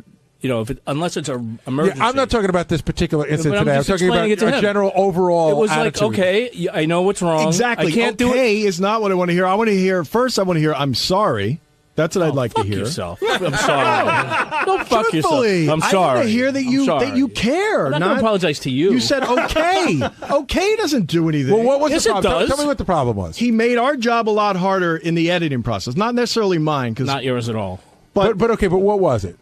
Basically, we had music ended up being part of our audio mix that we don't want to be part of audio mix for rights reasons. So that was an accident on Scott's. It was an accident on Scott Salem's That's part. happened a number of times. Recently, Well, it happens a lot better. It happens, yeah, but it happens because we have to do certain things for our board where it'll screw you up, but we need to do it. And purposely, we need to do it, so it'll screw you up. And we know when those purposely. times happen. And this was a particular time where we had... No, you just forgot to check the board that morning. No, I did check the board, and I explained to you that we had everything That's what was... you told me. On Monday morning, everything was in disarray because the power was off all weekend. So in the process of checking all the equipment, I didn't check it 3 times to make sure that I... Really? You mean so you checked it twice and it was okay? When it I wasn't? did because I went back. I had to go. No, I had to go back and double because we had things that weren't working, and I had to give myself all of those buttons that I had to push to check everything out. So I think if I'm listening to this, I think what Scott DePace is saying is the answer is, hey, it was a crazy day. A lot of shit went down. Yeah. I'm sorry I missed it. But I understand your explanation. I That said it was, that. I said that to him. That- I said you okay. didn't. I said exactly, I didn't, okay. I said okay. I'll take care of it. I was, we had a shitload of stuff going on this morning, and I missed it. So You said it was more like, okay, I checked it this morning. I guess I missed it, and you walked on. That was sounds like what do you want me to do? It was already done. It really What, am I makes going to get down on my fucking knees and suck your cock? I mean, come on. You want a golf ball or a tease? Maybe I give you and make up for it. comedy Come by on, get Scott. the fuck out of here. I mean, you really made Okay, a lot you of told people's me. jobs hard, and I wanted It's to not feel that a hard. little You have other sense of- feeds that you have other direct They need feeds to that- rebuild every goddamn All right. audio Yeah, feed to okay. make it right. So it takes 10 I wanted fucking to hear a minutes little more. bit more of a I'm sorry. Holy but shit. I'm totally on the Pacers side on this one. It's like what? All right, how do you check something? I'm sorry, Jeff. But how do you check something The twice? last time I checked, I had to do something after I checked. Forget it. Wait, guys, hold on. Give Scott a chance to explain himself. Give Ronnie a chance. We found something that wasn't working, so I had to go back and press the buttons, and then the show started, and I forgot to reset it up the way it should have been. Understood. That's what happened. That's what happened. I checked it again. It was all working right. Everything was fine. Something went wrong. Something wasn't working. Now I had to go back, push those buttons that shouldn't have been pushed to do some other work, and then the show started, and then it's getting my mind to go reset everything. But at the end of the day, what Scott DePace is saying, at the end of the day, I don't show concern. Of course I show concern. It was your mistake, but we understand that it was a busy day and that there were a lot of things going on. But it was your mistake. I didn't say it wasn't my mistake. But I guess he's saying like you would have gone, "Hey, sorry, I fucked that up, but I'll fix it." Instead of I said, "Okay, I'll fix it." I mean, what else can I fucking do? Sorry, he wants the apology. What do you want me to say? Okay, I'll leave it the way it is. All right, fuck you. I didn't say Scott, fuck you. He wants the apology. He's not getting a fucking apology. It's more than the apology, though. He wants to know that You you're. fucked up my audio this morning with humming cameras. Did I hear an apology? Holy shit.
I was so upset with Gary yesterday. Why? I think he's shaking his head already. No, Because then why did you call me if you're going to be... I told you I wasn't. You know what? I'm really actually not that upset with you. It's more the other maniacs that work around here. All right, look. This is it's going to sound so silly, but nevertheless, when I get off the air after we do the show, I've explained to you that I pretend to go back to my office and work, but what I really do is sleep. Yes. You know? And I've told everyone I'm back there sleeping. Now, JD, you're a little prick. What did he do? He's a part of this? Yeah, he's an asshole. Hold on. Hold on, nothing. Let me explain to Robin what happened, then you'll get your chance. You can say your piece. So, I've explained that I'm just tired. Listen, what can I tell you? I get tired. I take a little half-hour break, sometimes 45 minutes at the most. I take a little break after the show, and I go back to my office, and I sleep. And my office is all the way at the end. Right. I'm next to JD's office. And I've always said to all the guys, can you just, don't congregate around there, because I'm just trying to, it's not like a hospital and you have to be super quiet. Just down by my end of the office there, can you just keep it quiet for a half hour, something? Give me some time to regroup. Can you just calm down? And JD sort of like sits there, and he knows what's going on. So Gary came off the wrap-up show, and, I'm there, and I pass out for like 15 minutes. I just want to regroup. All of a sudden, I hear, Gary's talking up a storm right by my door, but really loud. I was like, I'm just going to ignore this. What the fuck? I don't want to bust anyone's balls. So then he goes, bull, bull, bull, bull, bull, bull, bull, and like louder than before. And I'm like, I'm just going to poke my head out and see what's going on. I'm up now. So I poke my head out and I go, Gary. He's got the Howard TV camera on him. I go, Gary. Oh, okay. Gary, hey, can you give me a break for like 15 minutes? Oh, and he was really sorry and apologetic. He goes, hey, I came off the wrap-up show. I'm sorry. And they asked me to, for Howard TV, he's giving a tour of our complex. Let's see what JD's up to. Hey, JD, what's up? Nothing. So giving a tour. So this is where JD sits. JD's got 6 TiVos. Where he records all the different shows, like when he records Kimmel and Letterman and Today Show and all that stuff. And then, what time do you usually get in? About like 4:45. So you come in and then you start. Like, what's your first go-to show when you come in? Like, what's the first thing you look at? It depends on what's happened over the day or whatever. Right. And then you get a lot of emails from people telling you about stuff. I go to a lot of websites. And we also have a service that we use where we could go and catch the 6 o'clock news in Topeka because somebody told us that somebody called in and Baba Booeyed them, or in Arizona, somebody called and said cunt or something like that. So that's what. And JD, he edits all the clips and then he comes to me in the morning and he gives me a piece of paper and he goes, I got this, this, this, and this, and then I bring it to Howard. I'm gonna sleep back here. I'm giving a tour. I'm sorry. The audience. The audience? Yeah. No, when I leave. Oh, I didn't know you were still here. I really didn't know you were still here. JD, what's the matter with you? Say, Gary, be quiet down. I'm sorry, I didn't notice you down. I knew you were so sorry. Right now, I'm done. It's done. Greg, I told you, man. You don't listen, man. Stand in the fucking wall. I know you said. I didn't know. I That's what we're done. did. What did you tell me? I was telling you, but he knows. The annoying part of it isn't Gary. Gary didn't realize I was back there. I understood that. He forgot. I didn't even know. He didn't even know, but he does know I'm back there. Well, no, because you're usually gone by the time I get off a wrap-up. Well, yeah. Well, sometimes we run late with the news. But like the funny thing was, not only did JD know, but everyone. Well, that's the thing. So JD's sitting there the whole time. I come, I go, hey, JD. I mean, it's not your job to keep But couldn't you have just said to Gary, hey, Howard's resting in his office. Maybe you should wait till 15 minutes. Like a bro, yeah. Like a bro. And he goes, you know what? He turns to me and he goes, I thought it would be funny. Really? Yeah. And I'm like, fuck you, dickhead. He thought it would be funny for you to be disturbed and to come out. And quite frankly, Ronnie, the limo driver, too, he goes, I told these guys they shouldn't go back. I go, oh, you told them not to go back there? He goes, no. But he let him anyway. But they know they're not supposed to go back there. I walk back and he goes, I warned you guys. And I was like, no, you really didn't. You didn't do a fucking thing. I mean, I don't know why I have him there. Because everybody's playing pranks. JD's waiting for I this think to blow up. Ronnie wanted to see what would happen. Everybody wants the entertainment of it. So Ronnie's a shithead. JD's a shithead. What? You're a shithead. Why am I a shithead? Because you saw what was Oh, going on. come on. Everybody knows the goddamn rule around here. So you're my It's bodyguard. 6 years, dude, okay? Wait, what but rule? he slipped his mind. That nobody goes back there when Howard's here. Hold on. Let's talk about it. Yeah, but you're a dick. You saw what was going on. It was obvious he No, forgot. I didn't see what was going on because I was waiting for you to. It was 3 or 4 minutes before I was supposed to wake you. Right. I was getting my coat out of the green room. I went into Scott to say goodbye, and then I was coming back to say you to wake up. Howard, I didn't. This guy, JD. I go to him. Stop it now! You throw me under the bus all the time, okay? I heard him. He goes. I go, why didn't you say something? He goes, I want to see Gary get in trouble.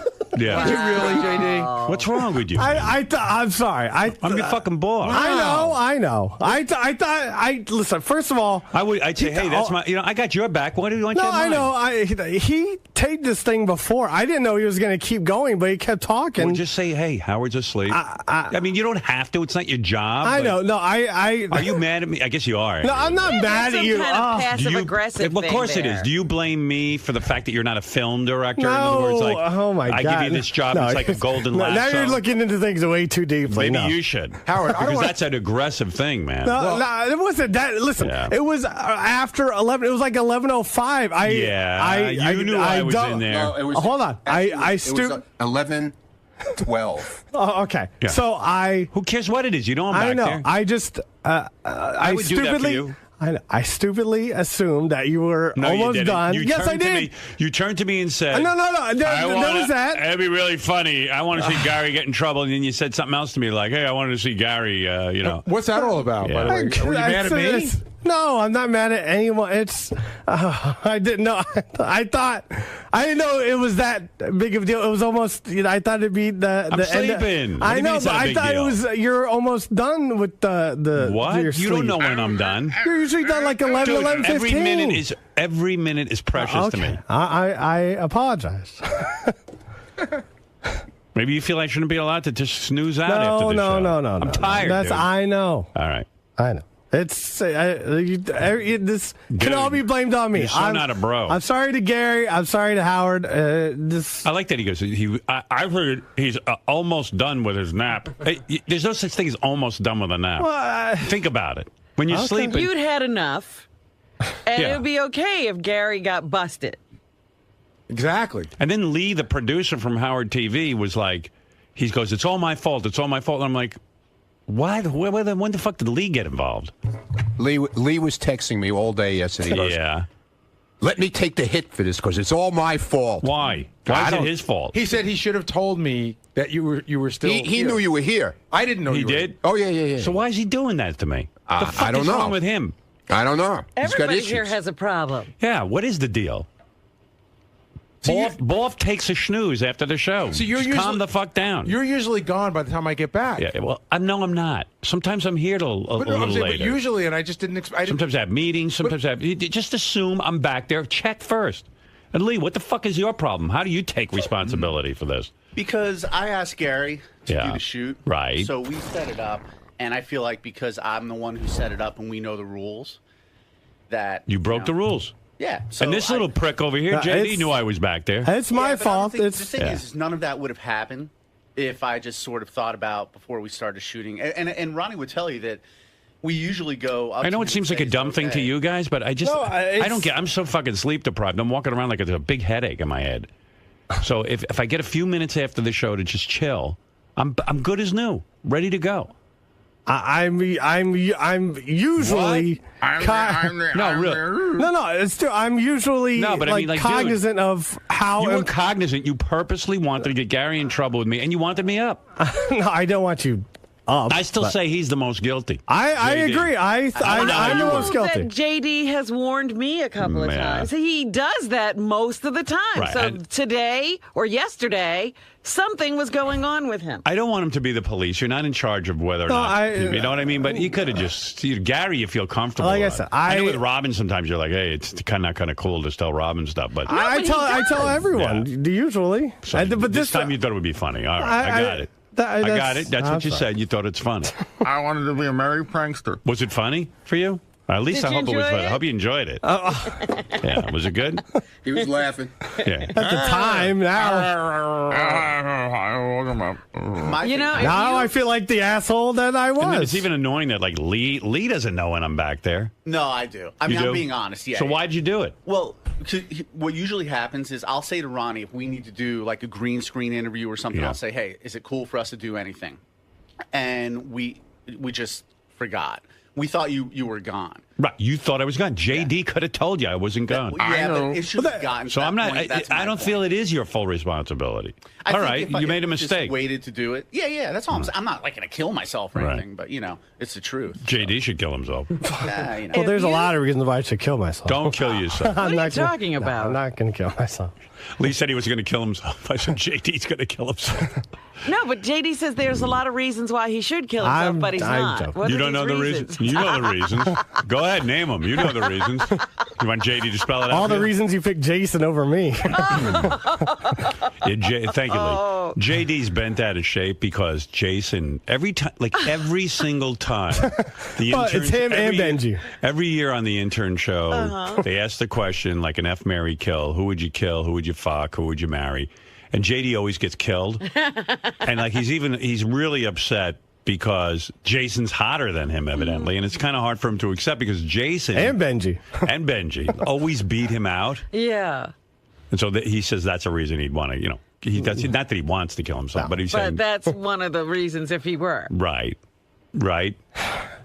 Yeah, no, yeah. Yeah. It's upsetting to lose to Jason. I thought you were hotter than Jason. Well, I don't know. I guess if I gained a few pounds and lost some hair. But I guess it's all about personality. I guess I don't have a good personality. Well, you don't. Thanks. Well, you don't speak well. You have a good personality when you're right. Like on Facebook. I don't speak well on air. I speak well when, there's not a lot of people. No, you don't. Around. When there's no one around, he speaks very hardly well. had conversations, like off air. Had a couple. I took you to dinner. Huh? Yeah, you did. Yeah. Once. Yeah, you were better. You were better. Yeah, see? He was. Yeah. He was better when he's not on air. He gets nervous or something. I don't know what If happens. you listen back to Yeah. his explanation as to, when he was trying to answer all the questions that were coming at him as to why he didn't alert anyone, it's just one it's Well, there's no explanation. Well, there's not. If you want to get into it, I mean, it's a very aggressive sort of action to It's say. passive aggressive because he's not doing anything. He's letting it happen. Yeah. It's weird. It was weird because I always considered JD my little bro, but, but now I don't. You've ruined that. I see you don't like me. No, that's not. Oh, no. Nah. Who do you think he's more angry with in that, Gary or me? No. Well, it's both of you, but Yeah. who, I think it's me. I mean, the guys on here are saying, The guys, you mean Jason? no, actually not Jason. Jason hasn't said a word about it. Other people have. Like, what's he mad at you about? No, I'm not mad at anyone. I just You thought, are. You're not in touch then. You're mad. No, You're I'm angry. not. He's I'm so not mad. passive that, he's mad at Gary and he's going to use you to get him back. I'm Look, not mad at I know anyone. you got reason to be angry. You were an innocent bystander. Your mother moved away. I get that. Oh my god. All right, I get that. But don't take it out on me. No, I. And Gary. Oh, What? nothing. I give up. I mean, that was weird. I'm not mad at anyone. Right. And You're not in touch with your anger. That's what is going on. Yeah. I don't know about that. Well, I know it. All right, not good. What? He just went, knock him. Duke Nukem. Duke Nukem. No, it was really weird when I popped my head out and I'm like, Gary, can you just calm down for a few minutes? I'll be done. And then the evil that came out of JD was like, He started laughing. yeah. He was just that high pitched laugh he does. He goes like a girl, and he goes, that's it. Thank you. That one. And he starts doing that, and he goes, I just want to see Gary get in trouble. Wow. I mean, I didn't know it'd be that. That's what the whole explanation was. Yeah. Frank, can you replay that?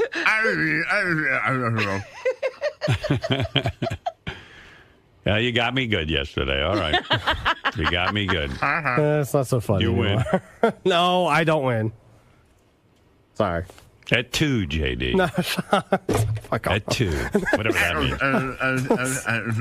means. There's no At 2. nothing. At 2, JD. What does that 2 mean? I don't know. It means And you you. too. And you. And you. And you. You're, not you, my brother. Right. At 2, JD. No. That's how I should have said it. By the way, JD, you got me good yesterday. No. You did. You can repeat after me. Howard, you're a sucker. Go ahead, say it. You fell into my trap of thinking I was a good guy. Should I say Gary too? No, say Howard, you are a sucker. Howard, you are a sucker. All right. Well, okay, now I know Well, the now truth. we have that. That's not the truth. Well, it's not the truth. No, it's okay. Howard, You didn't stumble once. No, that he says clearly. Howard, you are a sucker. No. Everything else is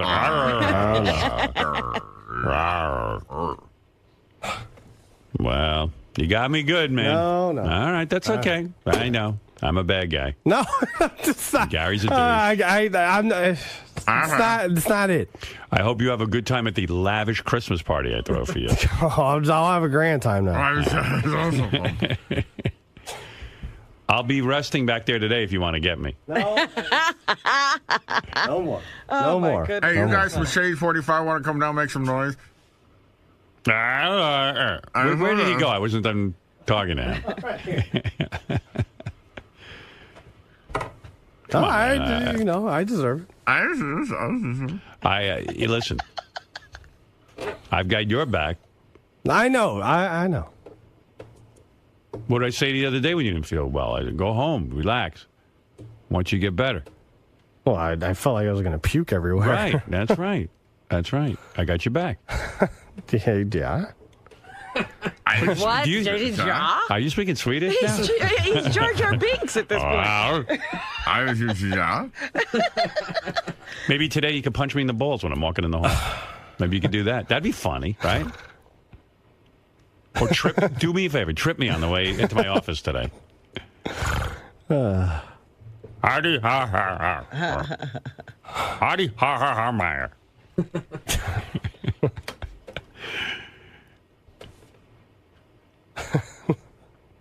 Got me good yesterday. Thank you. Wonder what other practical jokes JD has planned. Nothing. I'm done. I'm out of the practical joke business. All right. Until the next time. No, there's no next time now. When his anger takes over No. him and the evil JD comes I can't resist. Do you have one of those hand buzzers, where you shake the guy's hand and then you shock him? A flower that shoots water. Right. Well, I guess my boy has grown up. And he hasn't grown up into the man I want him to be. No, He grew up to hate you. Yeah. He did. No, I That's don't what hate happens. anyone. I don't hate anyone. A lot of times that No. happens. A lot of times. No. No matter how much love you give Yeah. a child, they can still hate you. And they just don't They love don't you. like you. I don't think you hate me, but you don't like me. No, I like you. No, Nah, I get it. I get it. If I didn't like you, I wouldn't work here. Where did I go Maybe you wrong? like him, but you're like, he indulges himself too much. No. Where did I go wrong? Why with is you? he sleeping I in thought there with while you I'm I had a special thing. Thought of you as a son. The way he dotes on you and cares for you. Was it your little room I gave you? No. I put a TV in it. That's part of my job. He's got that big office he sleeps in, and I'm in his room slaving away in a closet. Meanwhile, my office is small too. I know. Yeah. And you hardly have anything in there. Right. You know. I know. I have a chair and that's it. I had a lapse of judgment All right. one day, and I'm sorry. I accept your apology. I forgive you. No, you don't have to do that. But I do. Okay. All right. But and I'm sorry to Gary. I mean, Jared's gone. Why are you so angry? You'd think his mood would elevate. We got rid of the best-looking guy here. So you moved up a notch. I still that's not. And I don't know about that. It'd be funny, like when I'm napping today, crash those cymbals next to my door, and I'll jump up. I was going to give bagpipes. All right, thank you. All right, go back to your cubicle. He got me good, that kid. JD. Yes. Yesterday's incident, shall we say, really took a toll on you this morning? I guess, yeah. Well, because you're typically in the boss's good graces. I mean, he loves you, and you're known for being a hardworking, dedicated guy. You're very thorough. You're very on point with all forms of media clips and such. But here was an opportunity in the boss's eyes to prevent a tragedy, shall we say? Or a huge annoyance? You know, to keep things rolling naturally, basically. I guess. I don't know. And to not rock the boat. Right. And I rocked the boat, and you know, I ended up fucking drowning in the water like an asshole. If I knew then that just the whole thing would not be as funny, and I would end up being called a prick and an asshole, and you know, have Howard and Gary thinking of me in a negative fashion, yeah, I would have said something. But you know, at the time, I was an idiot, basically. I wasn't thinking. But when you look at I was thinking, nothing happened. I was to blame. I'm usually the one, you know, there is a responsibility being next to Howard, you know, his office. With great real estate comes great responsibility. Exactly. I mean, you're right there. Yes. And, you know, I took that responsibility, you know, too lax or something yesterday. Or I didn't think of it in a responsible fashion. And, yeah, you know. Keep your head up, man. Not the end of the world. People have done much worse things around here, and you have a strong resume. Whatever. Just go back to being you. Okay. Don't sweat it, man. Okay. You can go now. Gary, when something like yesterday's quote-unquote incident occurs, do you kick yourself and wish that you could have done things differently? I know yesterday was kind of out of your control, but I spoke with JD just before, and you know, he's sort of running through some of the scenarios he could have, some of the things he could have done better, some of the things that it could have prevented the situation from. Yeah, I don't think I could have done anything to prevent the situation, because I came in right off the wrap-up show, and they said, hey, we got to shoot this thing. So I went down to shoot it. I would have assumed that they would have said, hey, we're going to shoot in the hallway, but Howard's still here, let's wait. So I just had no way of knowing. Right, and I myself was equally as, you know, surprised that he was still here. And the other thing was that there was some miscommunication involved. We never should have sent you to JD's office. That was another thing that occurred. Well, what happened was I had shot this tour of the Howard Stern studio a couple of days before, and when I did it, Sal and Richard weren't in their office, and JD wasn't in the office. So the original setup was that I was just to go to Sal and Richard's office. When I came out, I remembered that we hadn't shot JD as well, so I just went over there. I called an audible, thinking I was doing a favor for the TV show, but neither here nor there. JD should have said, oh, hold on, Howard's still here. And I would have said, okay, I'll pick it up, and you know, I can pick up that shot in 10 minutes, 15 minutes, whatever it is. When it's all said and done, how pissed off is Howard? How, on the Howard meter, how much does something like this aggravate him, and how long will he remember this for?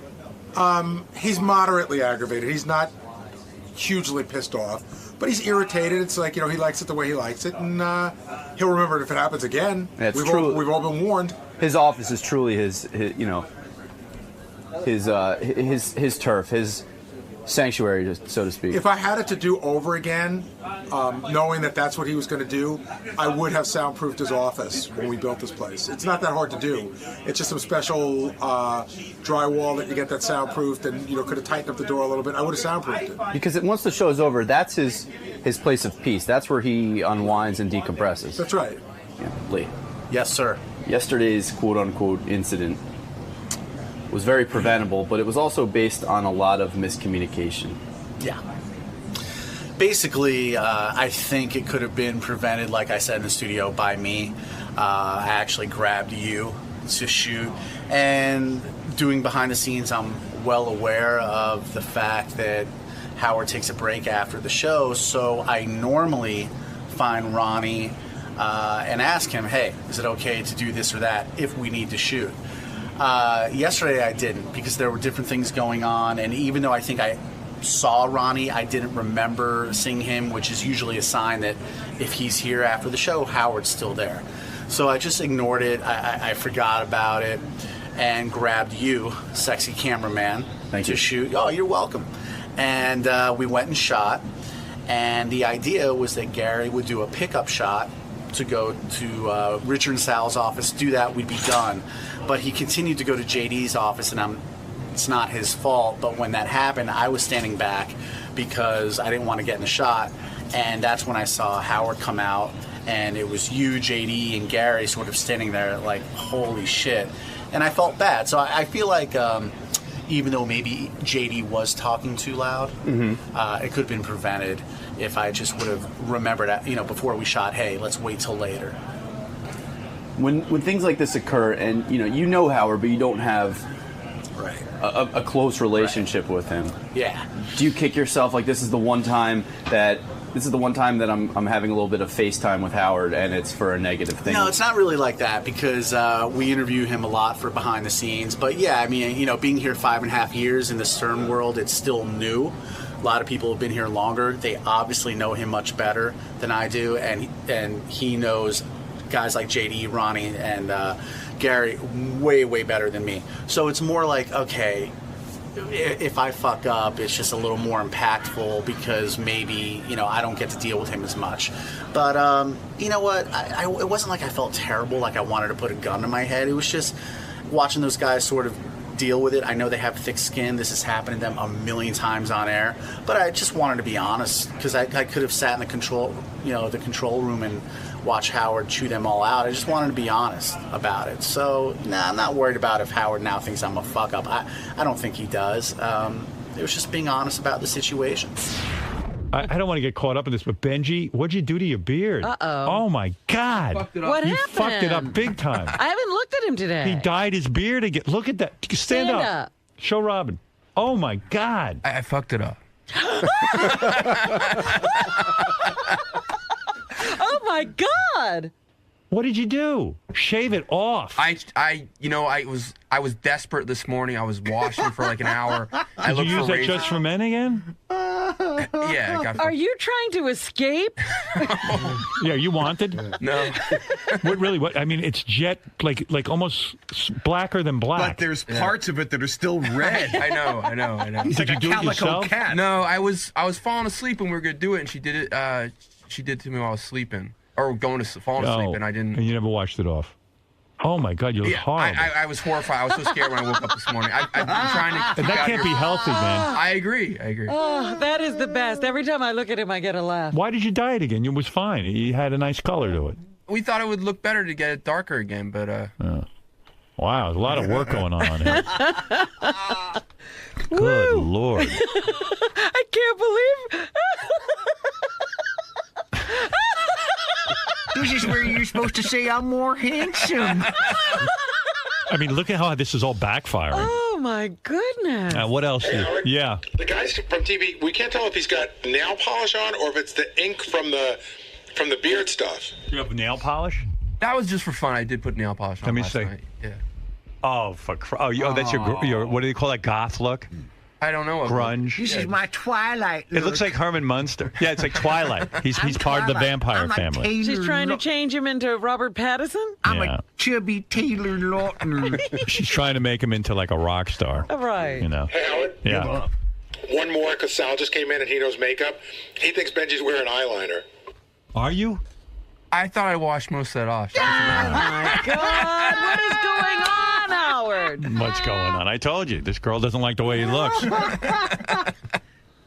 So sad in a way. No, she loves the way I look. Yeah, I see. It's going really well. She's dyeing your beard and you're falling asleep. She's putting that crap on you and letting you fall asleep. She's hoping it kills you. Put it this way, Benji. George Clooney's girlfriends don't sit there and groom him into something else. While they're sleeping. No. She's constantly looking at you and tweaking. Yeah. And all the tweaking and didn't doing anything for her. It backfires. I heard she wants you to get tattoos, too. That's the latest rumor. I wouldn't get tattoos. I know, but she wants you to. Well, we played around with some fake tattoos, but I wouldn't get a real tattoo. Why? It's not my thing. Yeah, no, because your parents would do Well, it. I mean, that's probably how it got. He won't get an earring because he's afraid of his mother. I said, to him, you got to get past Yes, that. I wouldn't Tell want it your to mother upset my to mom. have an That's the way it got objection to- ingrained in me, but now it's part of me too. I wouldn't want it. Yeah. Tell your mother to start having an objection to beard dye. Yeah, that would help. Jason's taking a picture of Benji's beard right now, and it will be on at Howard. Is it what is it? At Howard Stern? At Stern Show? At Stern Show. Oh, at Stern Show. At Stern Show, yes. Okay. At Stern Show. And it's worth taking a look at, honestly. It's fucking frightening. I looked over. I was like, whoa. Well, that was what cracked me up most, your reaction. It was almost like you were stopped in your tracks. Right. I had that same reaction when Kevin Nealon came in. I happened to look over at Benji, and I didn't want to make him. Right. Benji won't look up for a picture. I'm taking a picture of his hat brim. Why won't you look up? I am embarrassed by it. Ah, stop. Make him take the hat off. No way. Oh, something's going on then under that. What's happening? They probably tried to do I'm not hair taking my hat off. transplant. Look up to the light. Have him look up to the light. You'll see his face. I always do this in pictures. Yeah, but Just, we want to see your eyes. just the take a eyeliner. picture of the beard. Oh, man. All right. You got to see this. Where's Benji with that beard? Oh, my God. What the that hell? was the That's not funniest good. thing. I woke up this morning, I was like, fuck. That stuff lying on his skin. That's not healthy. No, I agree. I'm getting an organic. Yeah. Hey, Benj. Yeah. Let me see, man. No, I'd rather Please, face come this on. way for it. Come on, turn around. I man. didn't like that. I was embarrassed and came out wrong this morning. All right, Benj, here, just Yeah. talk to me. I'll talk to you like this. All right. Obviously, I know you're very embarrassed about the beard. Well, it's not that big of a deal, but like, Come on, yeah, I'd turn rather around. not have. We like, already have you on permanent the other images. camera, you know, in the studio, so. I don't like it. All right, I'll conduct the interview this way. All right. At this point, given all the things that you've done to improve yourself, This was a maintenance thing that I didn't mean it to come out like this. I didn't have time to fix it this morning. but at this point, things are starting to go awry. I mean, what's going to be next? That's silly. You know, you're doing the spray tan. Yeah, it's all I normal. understand that, you know, losing weight and wanting to look better for your woman. Yeah, That's I think I have been, and then totally this was came out like a weird way, so I feel bad about it. But are you fearful that you're going to do other things now? No, this is like I just didn't have a chance to wash it off. Man, did you drop this? Dude, that's a nice beard. Yeah. Regular No, look color. no, dude, That's a nice beard. Looks like he fell asleep. hair down too. Oh, he's coloring his hair. He won't face the camera for his interview. Oh, my God. Just get interviewed. We'll see you, man. Take care.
King of All Blacks, you're on the air. Go ahead. Yes, David, man, you sound like a nice guy, man, and I know you love your ex-wife or your wife, Courtney, but you gotta stop acting like you like her so much. That's why she doesn't like you. I gotta get all pimpy on her. You got to play high school.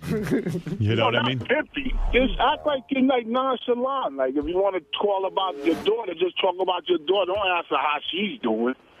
See, they don't like that. One thing girls don't like, they don't like a nice guy too much. I'm telling you, that's for real. That's Well, all. you know, I mean, in a way, I if gotta you're in- be myself. I gotta be who I am. I don't want to like put on some. You don't wanna fucking play a game? No, I'm sick No, of games. but if you want, I have to play games with Beth so she stays interested in me. Oh, really? Sure. No, you're right. Yeah. Look, You've been down the road with Courtney way too long to have to start all of a sudden acting like you're not interested in her in order to get her back. I mean, you just can't put that kind of energy into things. You know what I mean? No, it's all good. I don't give, I care either way, but it's done. It's done. Hey, and let me explain something to you, King. Yeah. David's playing the Hollywood game a bit. He's not going to badmouth his ex and all that, but this dude gets tons of pussy. And, he ain't going around hurting. You know what I mean? Yeah, he's not the loser you're thinking. Yeah, like you're thinking like he's running around going, oh, shit, I have to have Courtney. He's fucking his brains out. Oh, okay. I didn't think of that. Okay. I think what he's trying to say to her is, hey, honey, that ship has sailed. No, I'm not. Let me handle this. Thank you. Yeah, right. You don't know what you're doing. We're trying to fix this for the king. What so is you about have her that what is about Courtney that you still like? I like everything. I mean, she's the most honest person I've ever met. She's no, I mean she is. She's like she's real. She's real, and that's really fucking hard to find in this world. If she was real, she would tell you that she's having sex. Like, you know what I mean? If she's really not. a friend. No, she is. She's not. He's right. Yeah, but the reason why you're saying she's not is because she's telling you she's not. No, she's not. I mean, there's actually people that are actually honest in this world. Nah, hey, listen, everything's fine. He's laughing at you. That's all right. See, when you stop playing games, then you can, take people on their word. Right. We've shared shit that's like, hard to hear. You wouldn't share that kind of shit. That if you mean when you say shit that's hard to hear, because like in other words, she said to you, "Here's what I think's wrong with you," and you've said to her, "Here's what I think is wrong with you." Yeah. Like you've been that honest. Yeah, definitely. And that's painful. Like she'll go, "You know what? You act like a child. Yeah. I can't rely on you." She said that to him. That kind of stuff, right? Yeah, like, did she ever say, like, I can't stand the way your balls smell? I mean, does it get that insulting? Does it get like that? Does it get that insulting to the point that, like, you're like, oh, my God? Like, what is the most painful thing she said? What is the most painful thing she said about you? I have fresh balls. What is the most painful thing your wife has said about you in therapy that when she came clean and said, look, here's what annoys me about you? Oh, boy. What was the most... What was the thing that hit you right in the gut? And like, okay, so you're childlike, big deal. That doesn't hurt you that much. You know that. Right. Pretty much that... it wasn't something specifically she said, but... The fact that she's not sure that if she wants to, that's the part that hurts the most. Yeah. Did she say you were too clingy?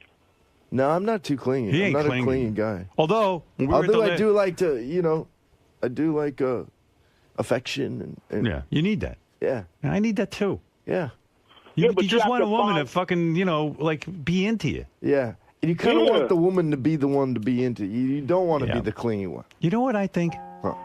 And then you don't want to cling her either. I think right. I think you need a new relationship where the woman really adores you. You haven't had that in a long time. You need that. Believe it or not, there's an aspect of my relationship where she does, but it's complicated, man. It's really complicated. It's not that complicated. I get it, and I'm stupid. People are different. I mean, it ain't complicated. But that would be a nice. A nice thing. Like a girl to walk in the room and go, oh, David. I'm so lucky to have you here. Like, you know who's a girl like that? I'm going to tell you who's a great fucking wife.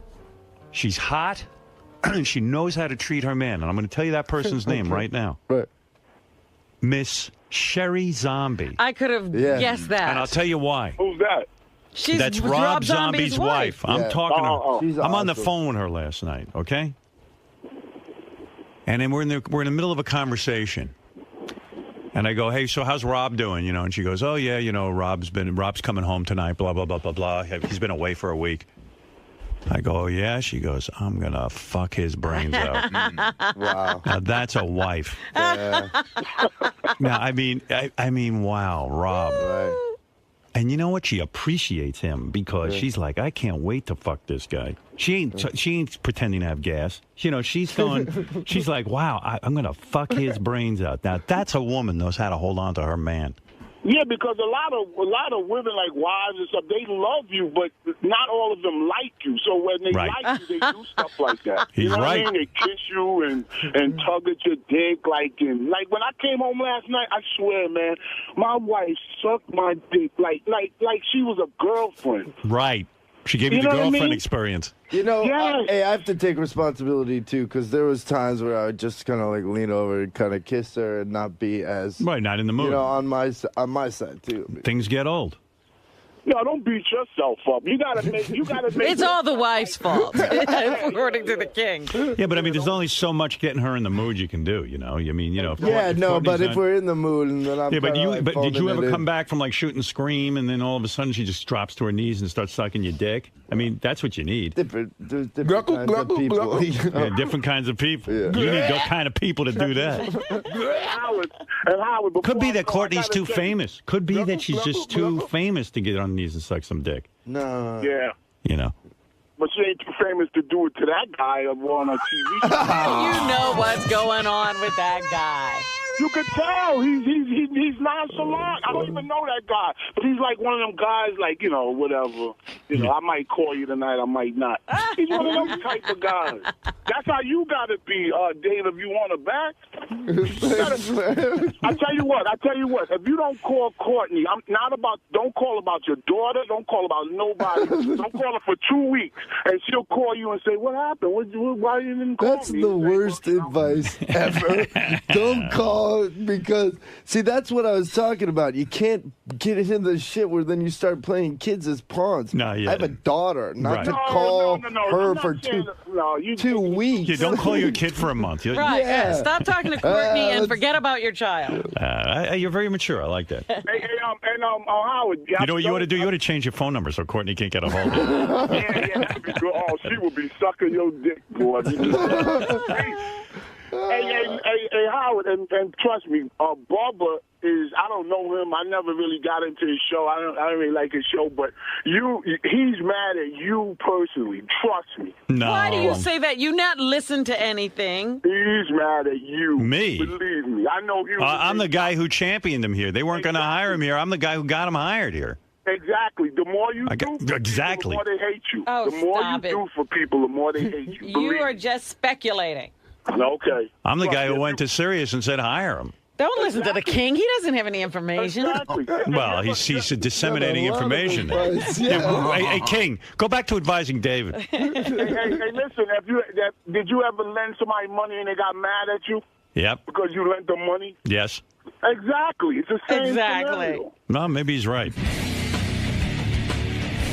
David. Yes, sir. Was King of All Blacks advice this morning some of the worst you've ever heard in the history of advice? No, there's actually something to it. I mean, I know where he's coming from, so there's something to all of it. I'm still trying to figure it out, and I don't have any of the answers. So I'm looking. It's all good. So you'll be willing to give him a listen, even though it's ridiculous. Listen. Wow, this man. fucking guy's got the answers right here. That's all that. Ronnie, was King of All Blacks doesn't have the answer, believe me. No. Well, Ronnie, you're a guy who's played it cool, not really willing to be the nice guy to chicks. You have a little method to your madness. So is that something that David? Yeah, but I'm not like King of All Blacks. I went home and she sucked my dick like she's my girlfriend. What the fuck is that shit? What the fuck is he? He's crazy. He's nuts. You know why she did that? Because he's probably got her on a chain somewhere. Chained up to a wall. Oh, God. Hey, on our phone real quick is Will the farter. I did want to talk to his mother. Hey, Will. Yeah. Hey, now. What's going on? Did you tell your mother what we're talking about? No. Want me to ask her? Go ahead. Are you looking at her? No, I'm actually getting away from it. Hold on. Let me get her on the line. Priscilla? Yeah. Hi, welcome to our show. Oh, very good. How? Hey, Priscilla, Will was here yesterday. He was brilliant. I love your son. Wait, by the way, what was that like for you when your son was born and he had no asshole? Well, he was beautiful. They took him, they went and washed him, brought him back, sewing me up because I had to have a cesarean, and it was shocking because it was all new to me. Like, what did it look like? I mean, there was no crack? Or, like, he had a crack in his ass, but there was no, like, connection? No hole there. Like, what did that look like when he was born? They They didn't show me that. I never really looked at that because there wasn't one. Did you start crying? Did they tell you he could die? No. They said he couldn't go to the bathroom. He says he's gaining weight. Yeah, but when you have a baby and they tell you something's that dramatically wrong, that he's born without an ass. You're shocked out of your mind. Really Right. shocked. And then they what? They put a How long did it go on? 3 years because they had to wait till he had enough muscle. If he didn't have enough muscle down there, they wouldn't be any good, and they wouldn't know for 3 years. And did you think at the time, like, because you have your little baby, you bring the baby home, he's tied up to a colostomy bag, right? Yes, something that I never knew about. Right. So you had to change his bag every day, so to speak. Oh, yeah. But no diapers, at least. Well, he had to pee somewhere, too. Oh, yeah, right. That worked, right? Did the pee come out through the colostomy bag or just the duty? No. Hey, I'm not in the medical because profession. he had that part. All right, so let me understand something. So he's born without an asshole, and then at what age did you start to realize he had that incredible talent to fart? I mean, it's.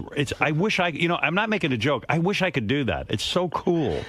Well, I didn't. I didn't until he told me when I was in California that he was going on your show, and I says, "What?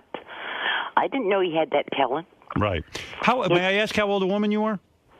Or when you remember the last time how old I was? No, I kind of forget. Is that okay to ask, or are you embarrassed about it? It was 7-0 last time. Right. So what are you, about 72 now, 73? Yeah. Okay. Let me ask you a question, because Will's been too embarrassed to ask you this, and I hope I'm not, no. Yeah, okay. Do you know where we're going here, Priscilla? I'm not positive. All right. So you've been, so I don't understand the whole Will thing. Like, we were interviewing him yesterday, and we found out that although he's married, he hasn't lived with his wife for a year and a half, and that he has a roommate. He has 2 roommates, a guy and a girl. Yeah. And you live there too, right? And you live there too. Yes. It just seems really odd to me. And then he's involved with all that gay stuff, and he's just weird. You know what I mean? And it's like, I can't figure out his whole situation. Why is he not with his wife? She's got the insurance for the dental that she works for the school. She gets paid like $19 an hour. If she comes up here, she drops. I see. And he got a job up here. A couple of them didn't work out, and they don't pay that much. And he's trying to get one and trying. I see him go out getting dressed up. He's a nice guy. Right. So Will is trying to find a legitimate job? Yes. I think that's what he tells his mom. Yes. Did you don't believe that? No, I don't. Because you know what Will's up to, right? No. You don't know how he makes his money? Will, have you ever told your mom how you make money? She doesn't know how I make my money, but I go out and actually try to get a job. But it's like no one. But wants what to did you hire tell? But what did you tell her? What did you tell her you do? She doesn't do the phone thing and whatnot. Yeah, he does phone sex. You know your son is brutal master. Oh, my God. No, I didn't know that one. You didn't know your son was brutal master? No. Here, I'll show. You never told your mom you're brutal master? Oh, my God. No, I never really said that. What? I never told her that, no. Here, I'll show you what he does. Watch this. Hello, brutal master. Hello. Hello. Oh, brutal master. Please abuse me. What's you on your knees, you piece of crap? Oh, brutal master. The other day I was walking around thinking about worshiping you. Oh, I love you so much. Why don't you get on your knees and start licking my feet, you piece of trash? Thank you, brutal master. Call me a piece of trash. Call me human excrement. Oh, brutal master. I could do this for my mother. Brutal master, I'm touching myself right now. And my Mons glands. Yeah. My Mons penis. Why don't you punch yourself in the balls, you faggot? Oh, I'm punching myself in the balls right now. I'm such a faggot. Oh, brutal master. Oh, brutal master. I love how he was trying to tone it down in front of his mother. Hey, what do I owe you, brutal master, for that session? Give me some of that fat cash, faggot. All right, anyway, so he does that. He calls guys faggots and stuff and then humiliates them. Hey, but anyway, so Mom, let me ask you the tough question here, because Will's too much of a pussy to ask you. And I want you to be frank with me, all right? I will. All right, the other day Will was leaving the house. And when he opened the door and he came back in, he saw his roommate standing in front of you nude, and you were on your knees. What? And he thinks you might have been giving his roommate a BJ. Oh, my God. He didn't tell it like that. I know he didn't. Will, tell her what you saw. What did you see? I saw him in his bikini briefs, and what? Him in his bikini briefs, and you about a foot away from him. And when I came in, he quickly moved to the couch, and you were there, and then Joe was behind me, and you said something like, "It's all kosher." Right? No, you said something like, "Well, he paid me." Then he offered I said Joe it's all kosher. He pays me, and it was for a body. It was for a back massage. Wait a second. Let me understand. He knows me, you brat. You know me better than that. Priscilla, wait a second. Let me get this straight so Will doesn't have a nightmare. Okay. Okay. Soon as Will leaves, his roommate comes running out in his bikini briefs. You're there.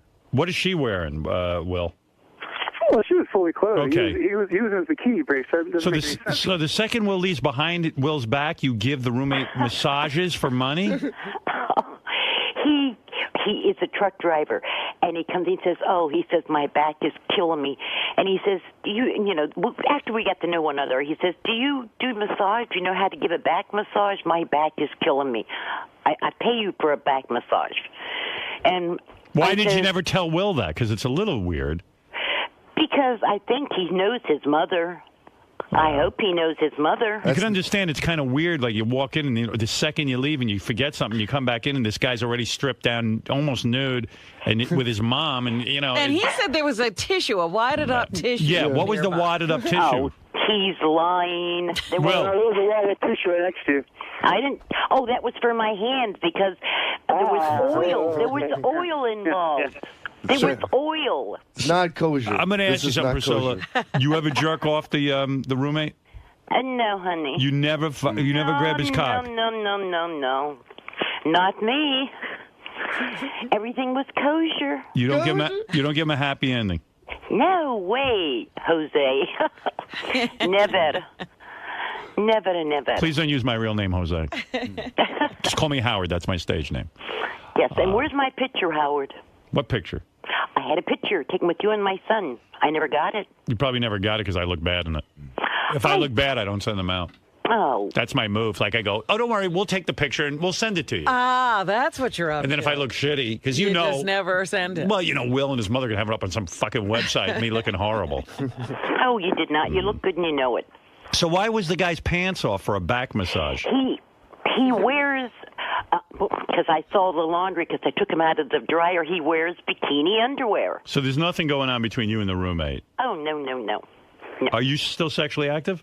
No. When's the last time you had sex? Private. That's, a long time ago, let's put it that way. Yeah. All right, well, your mom says nothing's going on. Do you believe her? I'm not supposed to. I guess I have to. No. Okay, what about the other way around, honey? What about that? What do you mean? What are you talking about? Turn it around. I have to be the guard. What do you mean? What do you mean? What do you mean, Priscilla? I don't know. She's talking nonsense. She ain't joking. No, she's talking about him fucking. She's got to be the lookout or some shit. Well, if you don't know your mother by now, you'll never know her. So, Will, you fuck girls and then your mom is lookout? No, I do not. Absolutely not. No, absolutely not. Is it not girls she's talking about? That's the brutal master. Go the extra mile. God. Are you with dudes? Yeah. Then she's just saying whatever. All right. I don't know what this is. All right. Well, they're not very open with each other. Will didn't tell her he was brutal master, and she's not telling how she's making extra cash. All I know is this conversation's going about as well as... I smoke. That'll be cigarette money. All right. Hey, I got to go, you two, because this is going about as well as one of Will's fart tricks. But Priscilla, thanks for clearing that up, and Will, thank you.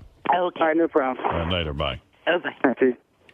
Yeah. Not kosher. Not kosher. Why does everything Will the Farter touch or fart on turn to just a dud? Like, what happens with him? Where's the disconnect? I don't know. He's a great farter. But he's retarded. I think that's the problem. He's just not a bright guy. He's very difficult to communicate with.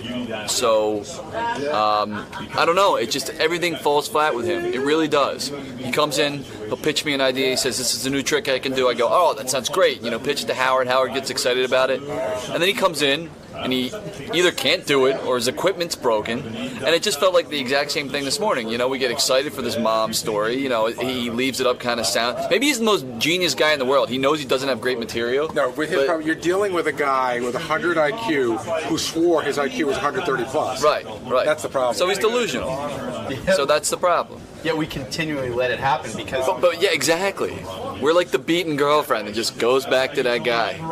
Well, it's always humorous in the end, I guess. Even when he screws up, it's funny because it's a guy trying to blow stinky air out of his ass. So if he messes it up, it's still good, I guess. Right. I mean, that's the genius of Howard. He can make anything that looks and smells like dog shit. Really funny, you know, really funny and good part of the show, you know?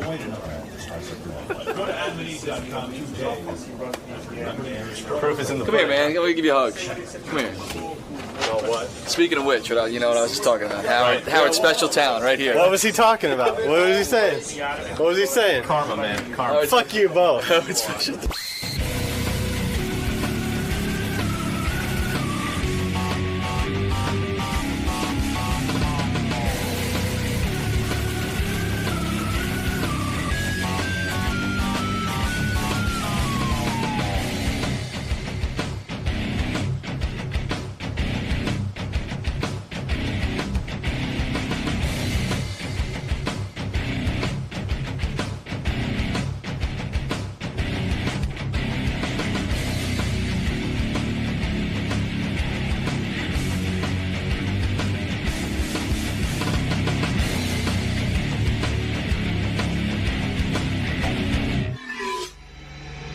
Free.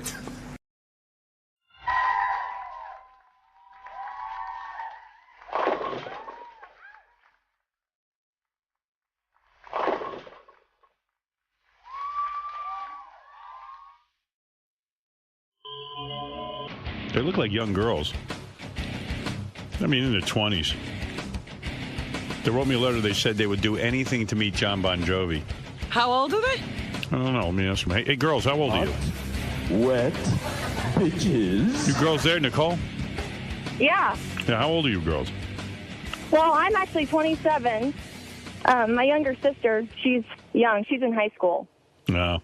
When you girls write me a letter and say you do anything to meet Bon Jovi, you know, this ain't Z100. I mean, this, you know. I wrote the letter. Yeah, this is a hardcore show, honey. I know, but, you know, I've been a fan forever. You say you'll do anything to meet Bon Jovi. Well, you know, I threw it out there. I don't know what, you know. All right, here, I'm going to ask you a series of questions. Let's see how serious you are. Why do you like Bon Jovi so much? You think he's cute? Of course, but, you know, I like the whole band. I love everybody in the band. So you like the music? Of course. Would you eat whipped cream out of Artie's ass? Oh, God. Well, you said you'd do anything. Well, is that what it's going to take? That's anything. I'm just asking you a series of questions. I ain't telling you what it's going to take. Do I get to meet Oh, God. Do you what? Do you what, Artie? What? If that happens, do I get to meet Springsteen? No, you just get that pleasure. You get rimmed by a girl. You get this nice-looking girl to eat whipped cream out of your asshole. Oh, all right. That's your treat. See, the funny thing about my asshole is it's located on my cock. Yeah. All right, would you eat whipped cream out of Artie's asshole? Well, it depends if he had some testing done. Well, see what I mean? You're not I just told you I got an 890. You're not willing to do anything. I am too. No, you're not. We just offered you something. Your first answer was no. No, I didn't say no. What did you say?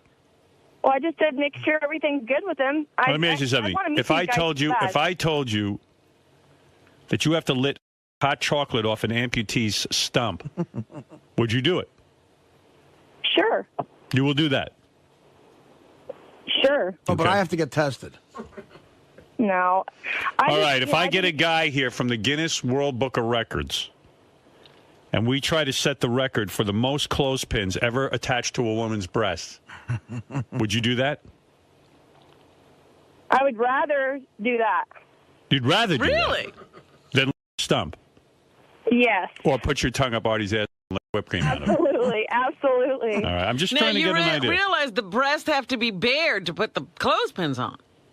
Well, it's better than the other two options. You have to take pick the best out of the hands dealt. Mm-hmm. Would you live with a bear for a week in a zoo?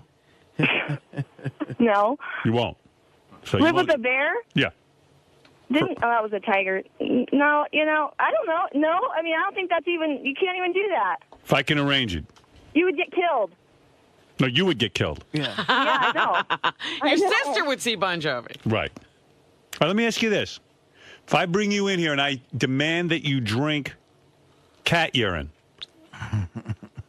gargle with it, you will do it? For sure. You would? Totally. I don't know what else to do. I've been trying to meet these guys since I was like 9 years old. I've gone to all the shows. I mean, they're awesome. Would you lick the tiger's ass if he was chained up?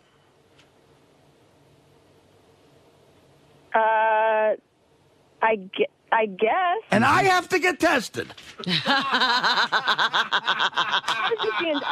You're drinking cat piss. All right, here's the ultimate question. Giving a tiger a rim job. Because this is the one I'm thinking for you.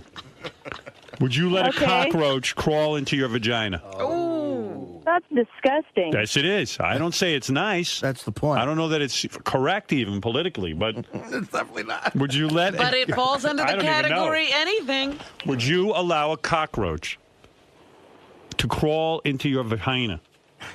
Into your tight. No, seriously. I've never even heard of such a thing. I know. Where'd you come up with that one? I'm asking, would you do it? You've heard of eating out of tiger's ass? You wrote me a letter I saying would rather do that than a butt for sure. you would rather have a cockroach in your vagina. Well, no, I don't want that. I'd rather do I'd rather drink urine any day. Okay, so you would rather than drink it, you would gargle cat urine, or you would allow a cockroach to crawl into your vagina. I would do the urine thing. But you won't do the cockroach. The cockroach is off the table? Wow. How about the tiger? It seems like you could get sick from that or something. Sure you could. What, from a cockroach? Maybe. I don't know if you could get sick from that. I'm sure you get sick from drinking cat urine. Yeah, I think the cat urine is the more dangerous thing. Yeah, what are you talking about, Brainiac? You may not. I don't know. If you had to, I don't know. What happens if it, gets bacteria or something? That's kind of gross. Right. Okay. I'm just asking what you said you'd do anything, and I'm trying to figure out what anything is to meet Bon Jovi. Well, I didn't know what it was. I want to meet these guys, and my sister and I just traveled all around. I understand you want to meet these guys, but I got to have you do something. Would you let a cockroach crawl into your vagina? How could that even happen? How could he even go in there? Because you'll hold it open, and we'll direct it towards your vagina. Put some bait in there. I'll put a cockroach on the tip of my... We take a straw, we put the cockroach in the straw, we insert the straw into the vagina, and we tap on the end of the straw, and the roach will go Oh, down. my God. How do you even get it out? Fred has done this before. Fred knows how to do it. Getting it out is your problem, sweetie. We're only getting it in. Yeah, we don't extract the cockroach. Put a roach motel on How your could you pussy. even get it out? Well, I'll tell you how we'll get it out. We'll don't tie care. a little lasso around his body so we can pull him out like a tampon. It'll be a cockroach tampon. You know what we'll do? We'll Will put a you- little will camera you- on him. Will you take a cockroach tampon? Is what we're asking.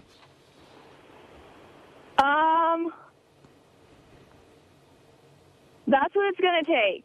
That's what it's. I didn't say that's what's going to take. I'm asking if you would do it. Well, I guess. You would. All right. Well, let me check that off. Look, let's cut to the chase here. You and your sister let me and Benji fuck you 6 ways to Sunday. No, that's not on my list. No. Oh, no? No. Oh, shit. That's not on I'm the not making table. anyone do that. That's your list. Okay, what if it's just me? Not on the table. All right. Let's see. You realize you'd rather have a cockroach than you.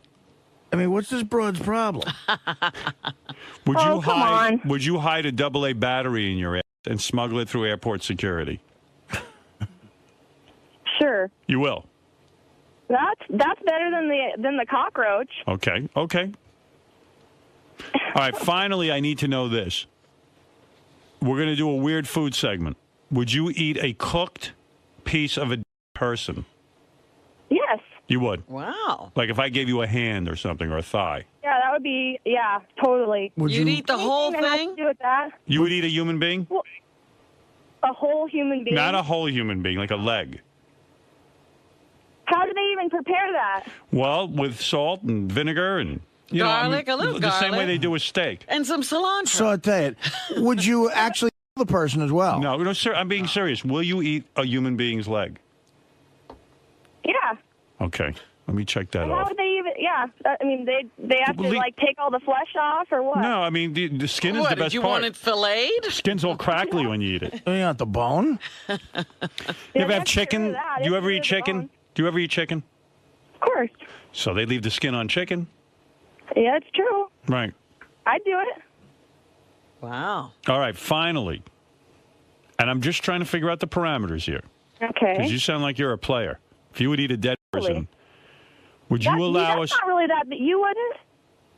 I'd have a hard time with that, yeah. And I don't know that I need to meet Bon Jovi all that much. We wouldn't. Oh, no, I'll of be course honest we with you. wouldn't, you job. I'm not bragging, but I've been to John Bon Jovi's house, and it ain't all it's cracked up to be. I've been Well, there, I and didn't I say I left. wanted to go to his house. You know what's funny? I was there at a party with him, with Bruce Springsteen and Paul McCartney, and you know what? I left early. Well, so you're asking the wrong asshole. You also left your engagement party early. Right. It was boring. Well, and your wedding will be the same. I'll be the first one to leave my wedding.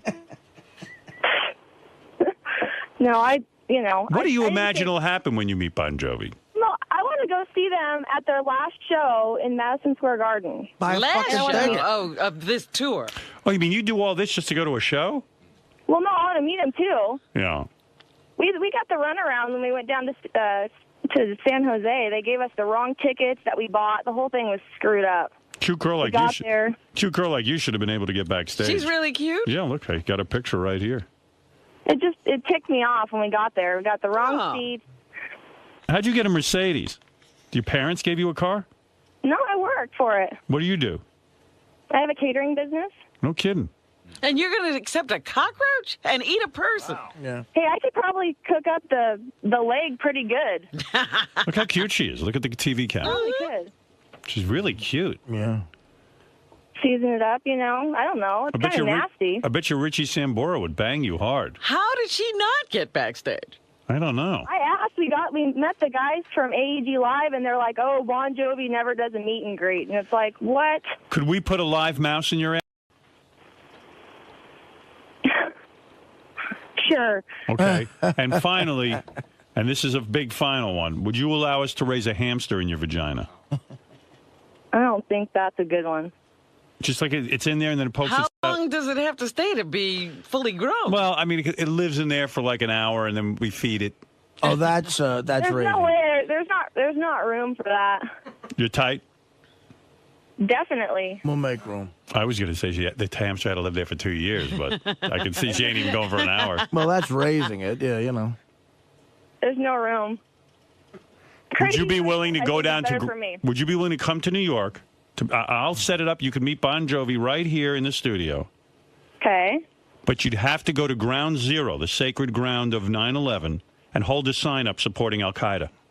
That's just kind of a wrong thing to do. It's absolutely wrong. I'd probably get killed. There's a very good possibility, yes. And we'd get great radio.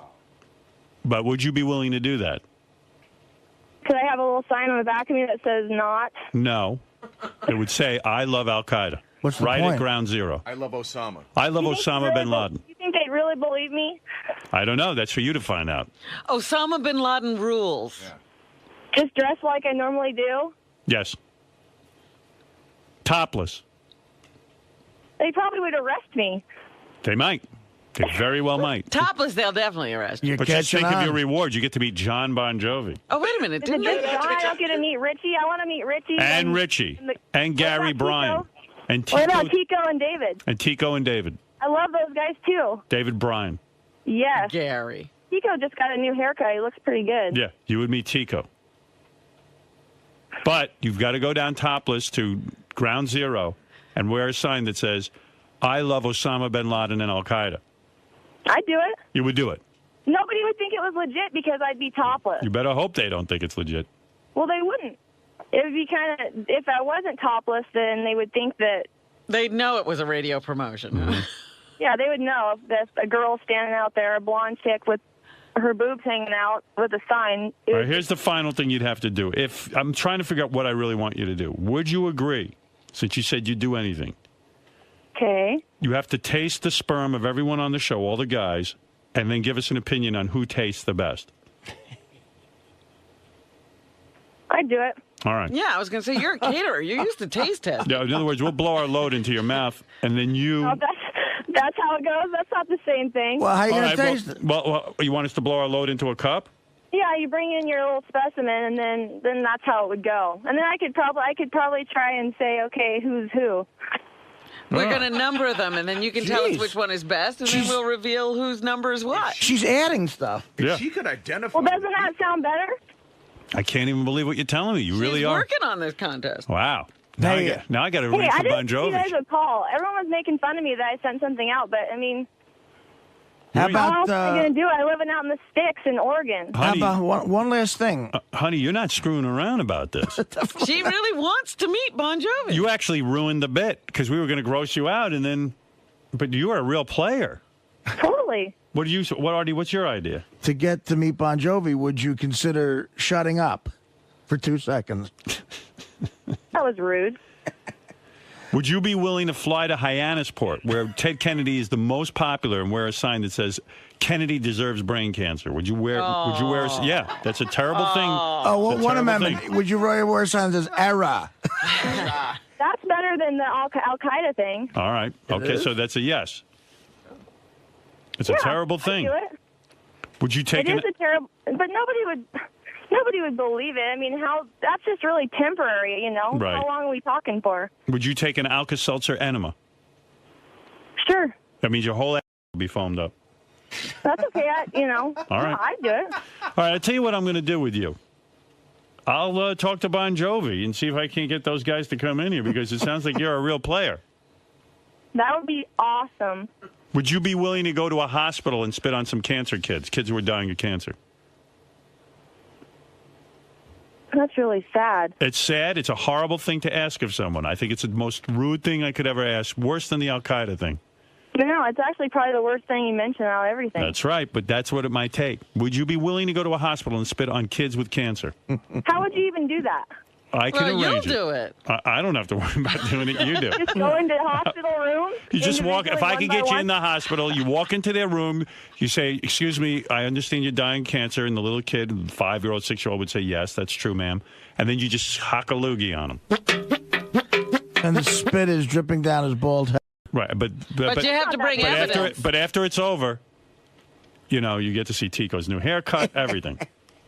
You know, if you did something like that, then, you know, you could say, you know, apologize afterwards and then, So you know, give them something and, you know. All right, good. All right. They'd understand. All right, you're a real player. What are you going to give him? I don't know. You can talk to them and give them, you know. Like a snow globe? Or give them some candy or, you know, I don't know. Right. Here's some candy. I just spit on you. Here's some candy. Here's something to speed up that cancer eating you alive. Well, every single kid likes candy, cancer or not. Give him a Right. cigarette. Well, I tell you what, honey, I figured we were going to blow you off in 2 seconds, but you're hanging right in there. You're ready Yeah, to I take know, on man. any task. You're a hardcore chick. This is amazing. I didn't write in for nothing. You're impressing me. She really meant it. I knew what I was up against when I called you guys, and every single person in this town's been giving me crap all week. So I'm just like, you know what? They're like, you're not getting on. You're not getting on. I'm like, well, you know. Says, Dear I am. Howard, I love Bon Jovi. I'm completely obsessed with everything Bon Jovi, especially Richie Sambora. I want to meet the band so badly. I will do anything. And then, you know, I read this, I go, yeah, she thinks this is Z100. Right. Like, oh, she'll, you know, stand on her head or something. But this chick's for real. So just so you know, I was a state gymnastics champion and all that stuff, so I can do all the flexible flips, all that jazz, if that could be incorporated into something. But when they're putting in the cockroach tampon, maybe you can do it on your head. Because it'll be easy for us to photograph that. I just thought I'd throw that in. Would you let bees sting your labia? We've never done that on this show. Like, if I could get a beekeeper to come in here, you would do it? Yeah. Are you serious? Let's say I it gets- don't really know how they do it. I mean, I'll tell you how they do it. I get a beekeeper in here. He rubs some crap on your labia. oh, to get it attracted to something? Yeah. And then they land on there and they get pissed off that it's not a flower. They sting your labia. Okay. That sounds pretty brutal, but I'm not allergic to bees. All right. Well, that's good. Would you let Richard Christie stick boogers in your vagina? That's disgusting. It is. It is. I admit it is. I'm not saying it's That's pleasant. worse. Well, that might not be worse than the cockroach because you can just get that out of there right away. You never know what that cockroach is going to do. Right. All right. So you would be willing to have him put his boogers in you? I don't really think that's a good idea. I like the other ideas better. I knew you liked them better, but if that is the one we decide, you will do it. You guys can take your pick, but, be kind. The booger thing really turns you off. Yeah, pretty much. All right. That's kind of... You'd rather have bees sting your labia. Totally. Drink Right. urine, eat a tiger's egg. One. You'd rather eat a tiger's ass and drink urine than have than have a booger in your vagina. I would rather drink urine. And eat a probably, human being. That's not a big deal. People have done that before. I mean, what are you going to do? You The do it- Donner Party when they were delirious. Who do you know that's eaten a human being before? I mean, you're acting like that's not a big deal. Yeah, you know somebody who's done this? It is a big deal, but I mean, people have done it. I mean, what do you do when you see in movies and stuff where Yeah. people have been out and That's the one I'm leaning toward, by the way. You eating a human leg. Imagine when she gets down to the feet. it's going to be like a small leg. A small leg, a child's leg. I also saw. Oh my God, But What? with the feet, huh? a child's leg. With the foot. I mean, you don't have to eat the toenails, but you do have to. Like, you know how, like, when you eat chicken, Right. Sometimes the feet are gone and sometimes they're on. sometimes I'm going to leave the feet on. We're talking about like a You have to eat the 5-year-old. foot too? What? You have to eat the foot too. Well, you'd eat the foot, but not the toenails. But you know how you on the bones of a chicken? Right. You can't eat the bones and the nails, but. Right. We'll But, say I mean, I you don't can- even know. I don't even know if that even works the same like chicken. I don't know. Yeah, it's like a chicken leg. I mean, it's no different than eating the leg of a chicken. We'll save the toenails for That's Tabitha. the best part. That's a lot better than eating something in the middle. Where all. But I didn't hear what you said. I'm curious about you. What did you say? Well, I was just saying the leg. You guys kind of picked the right spot because it's the muscle, which is the part that you actually would want to eat, not the stomach, like where all the blubber is on most people anyway. Yeah, it wouldn't be a stomach. It would be a leg. I mean, that's probably one of your best choices besides like maybe an arm or something. So you will eat a baby's leg? That's really sad, but I would pick that over. The whole leg. You're talking thigh and Yeah, the lower thigh leg and and foot. the foot. Yeah. Thigh. What, For some reason, a I was leg? just picturing the calf. Sorry? I was just picturing the calf. The calf is the meatiest, nicest part, I would imagine. It's dark and Yeah, that'd white. be pretty good. Well, the quads might not. I don't know. Do you I don't care know. what race the child is? No. Yeah, do you like dark meat? Would you like dark or white? Or Spanish food. I think inside all the meat's the same. What if we impregnate you and after 3 months we get the abortion and you eat the abortion on the show? That's disgusting. I wouldn't do that. That you wouldn't do. All right, I'm just trying to get the No. parameters here. That's killing. That's bad. Well, I mean, the abortion, Somehow we're going to have to get that baby leg. I don't know that I can get a baby, so we might have to grow a baby in you so that you can eat it. And then kill it. I'm saying A fetus baby leg. a fetus, like a 4-month-old. Like a frog's leg, it'll be. Like a 4-month fetus. Well, that's interesting. If we could get a parent to sign off on this, would you eat a baby's leg while it was Wait, still alive? But wait a second. I'm being serious now. If we get the fetus and we cook it, would you eat it? Okay. Cook a fetus? Your fetus. No, I wouldn't do mine. I wouldn't. No. It's. No, I wouldn't do So that. that's Who no. would actually do that? I'm prepared to cook your fetus, have you eat it, and then I am really prepared to get the whole Bon Jovi crew in here. Yeah, but then they'd never talk to me. Oh, they talk to you. No way, they wouldn't. I think never... I think They Richie. and everybody else would Richie wanna went talk out to with you. Denise Richards. I think he talked to you. Not if I did something like that. I don't want these guys to think I'm like a idiot. Too late. I'm not. I'm But not a fetus is like a soft-shell crab as opposed to a human leg, which is more like a chicken leg. No, I do the leg. All right, the leg. Okay, I'm trying to understand what you do and what you wouldn't do. Yeah. So eating that kind of stuff, I'm a little bit better at that. Mm-hmm. I'm not an idiot. No, you're At not. all. You're certainly not. No, an I idiot. work really hard, and Mhm. I'm not crazy. Oh, no, not at all. Not at all. I mean, No, who wouldn't want to meet Bon Jovi? Yeah, we Who wouldn't have a cockroach in their? Who wouldn't eat a baby leg? Of course. No, the eating thing. I think I don't get to choose, but that would be the. All right, I'm going to look into this eating a 5-year-old's leg. That's the one I'm leaning toward, or the cockroach living in your vagina, or the booger. That's what I'm leaning toward. Lean towards the first one. Eating the human leg. Totally. Who wouldn't eat a human leg to meet a 50-year-old rocker who wears spandex? You wouldn't eat a leg, Artie? Huh?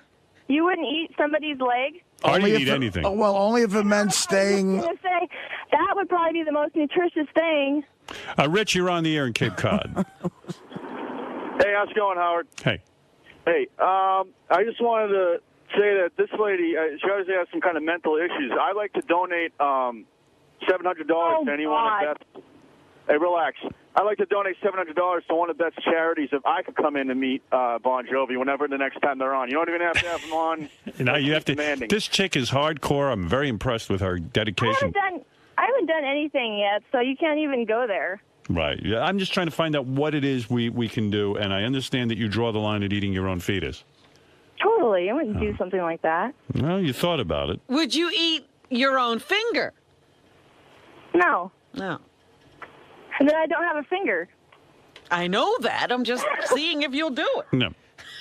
No. I mean, there's obviously But you'll limits. taste our and tell us which tastes best. I believe I will win. Well, you never know. Yeah. I'd have to do it to find out. Scott, go ahead. That was rude. Yes, Scott. Howard, Yes. having a kid or getting a kid pregnant, getting her pregnant, and having an abortion, and eating the baby, eating the fetus. That's what you'd like to see? You want to see that?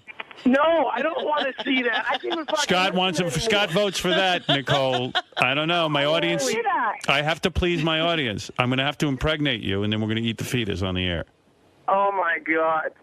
I would never do that. That is. That wouldn't even be a choice. That doesn't even make All sense. right. All right. Look. You wouldn't Artie's ass.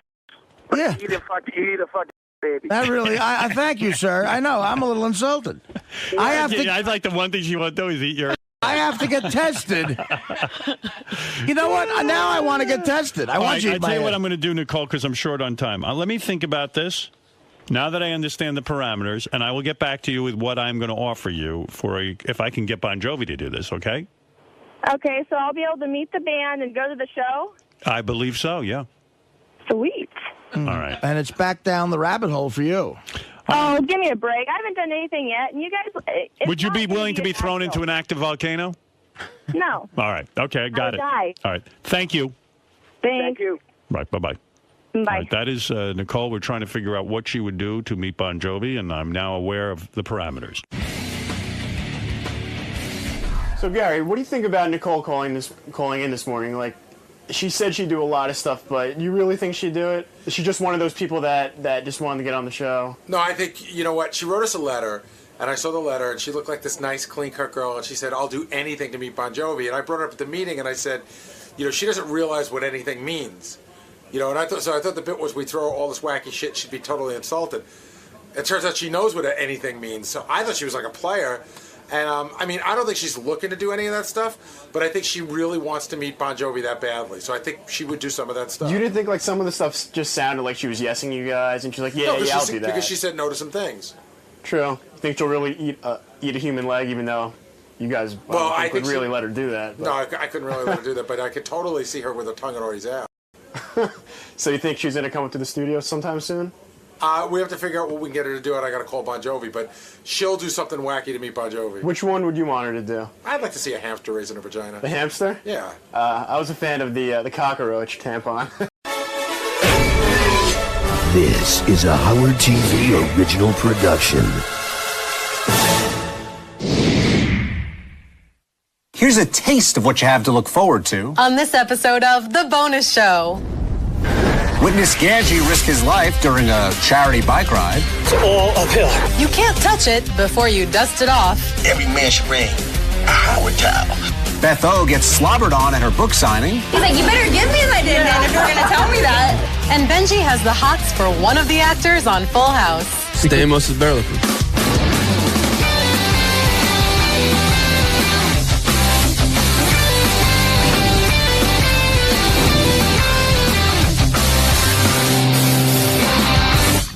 Hello, Stern fans, and welcome to The Bonus Show, a weekly update of all the great behind-the-scenes moments you can't see anywhere else. I'm Rachel Fine. And I'm John Hine. Thanks, Snook.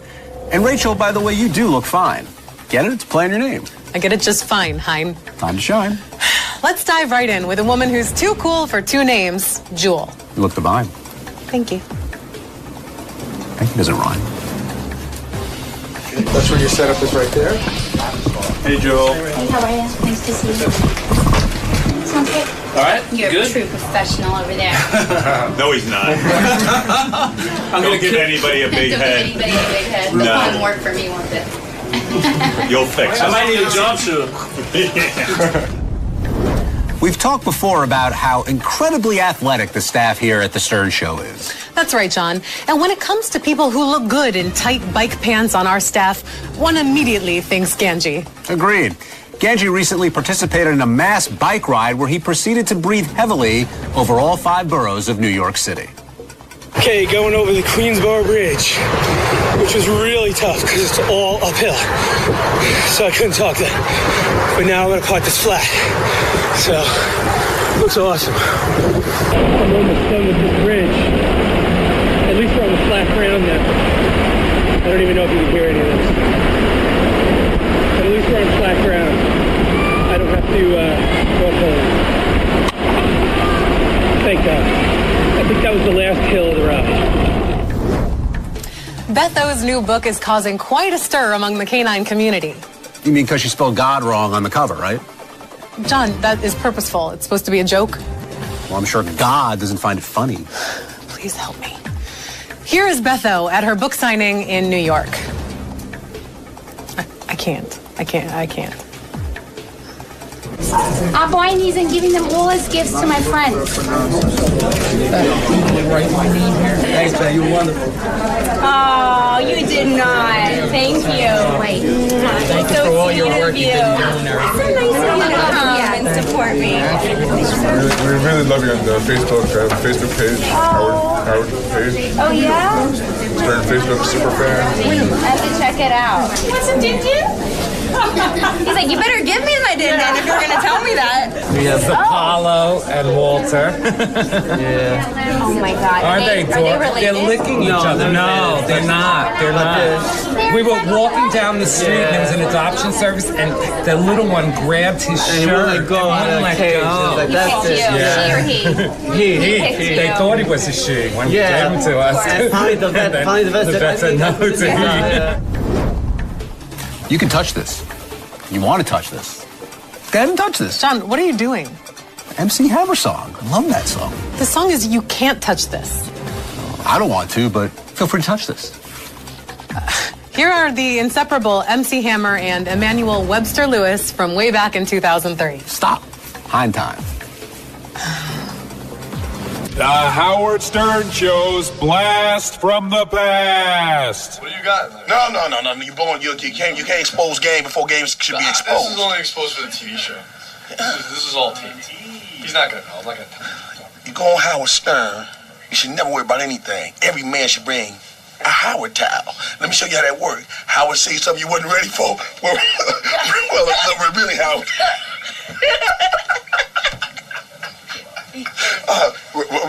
Howard, you know, I really wasn't to think the Howard towel, baby.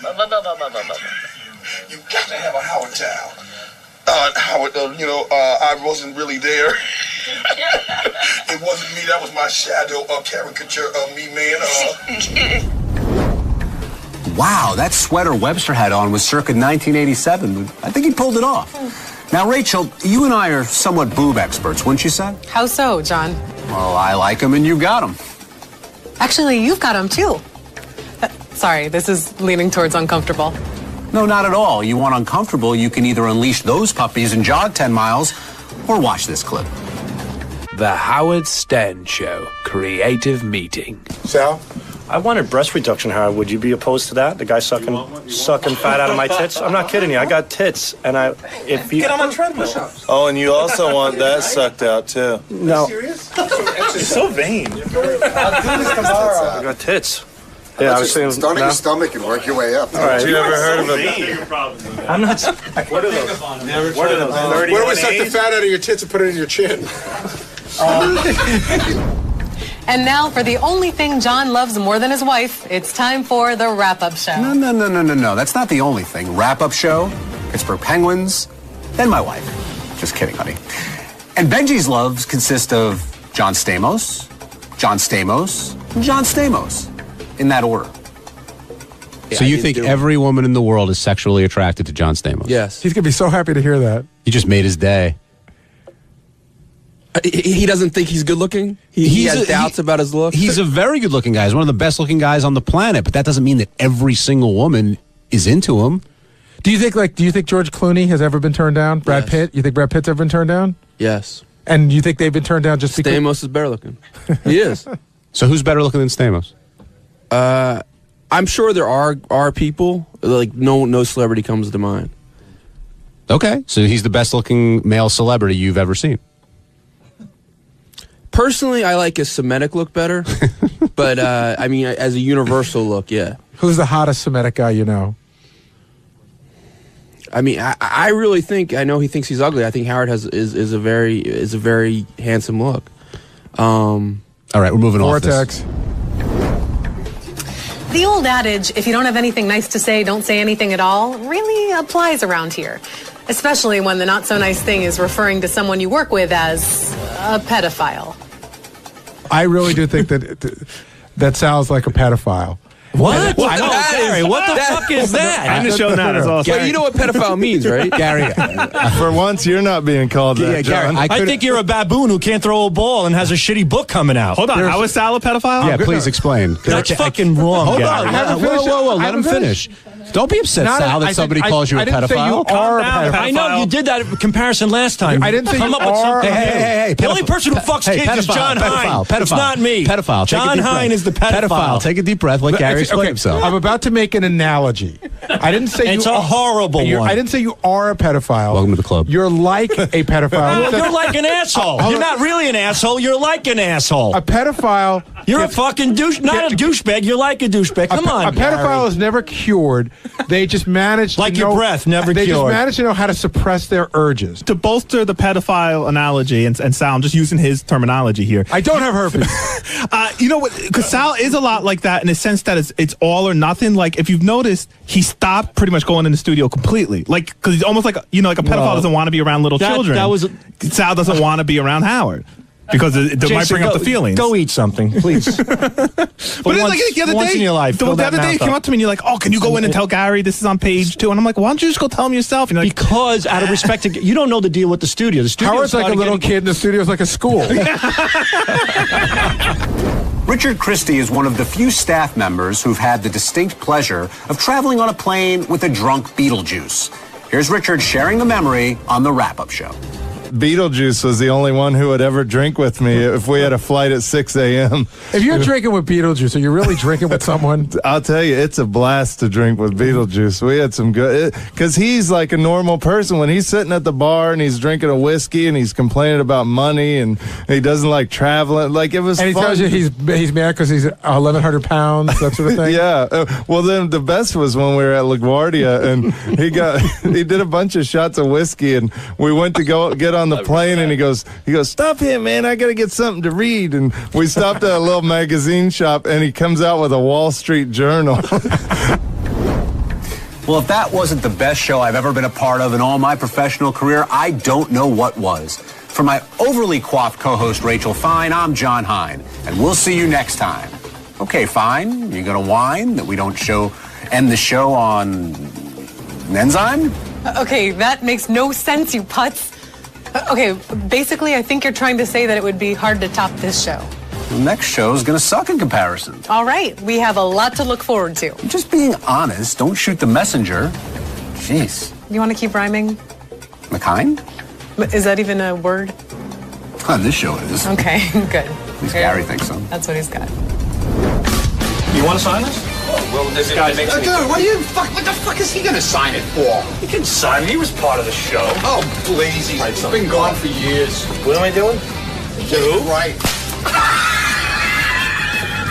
You're a dick. That's funny. You guys, a good setup. That was a good setup. Fantastic. To who? No, to who? That was good, Ronnie. I'm impressed on your improvisational skills. Dude, I'm an actor now. Oh, you're an actor. I'm way ahead of you, man. That was great, dude. That was good, girl. I should have known better, but hey, you got me. That was great.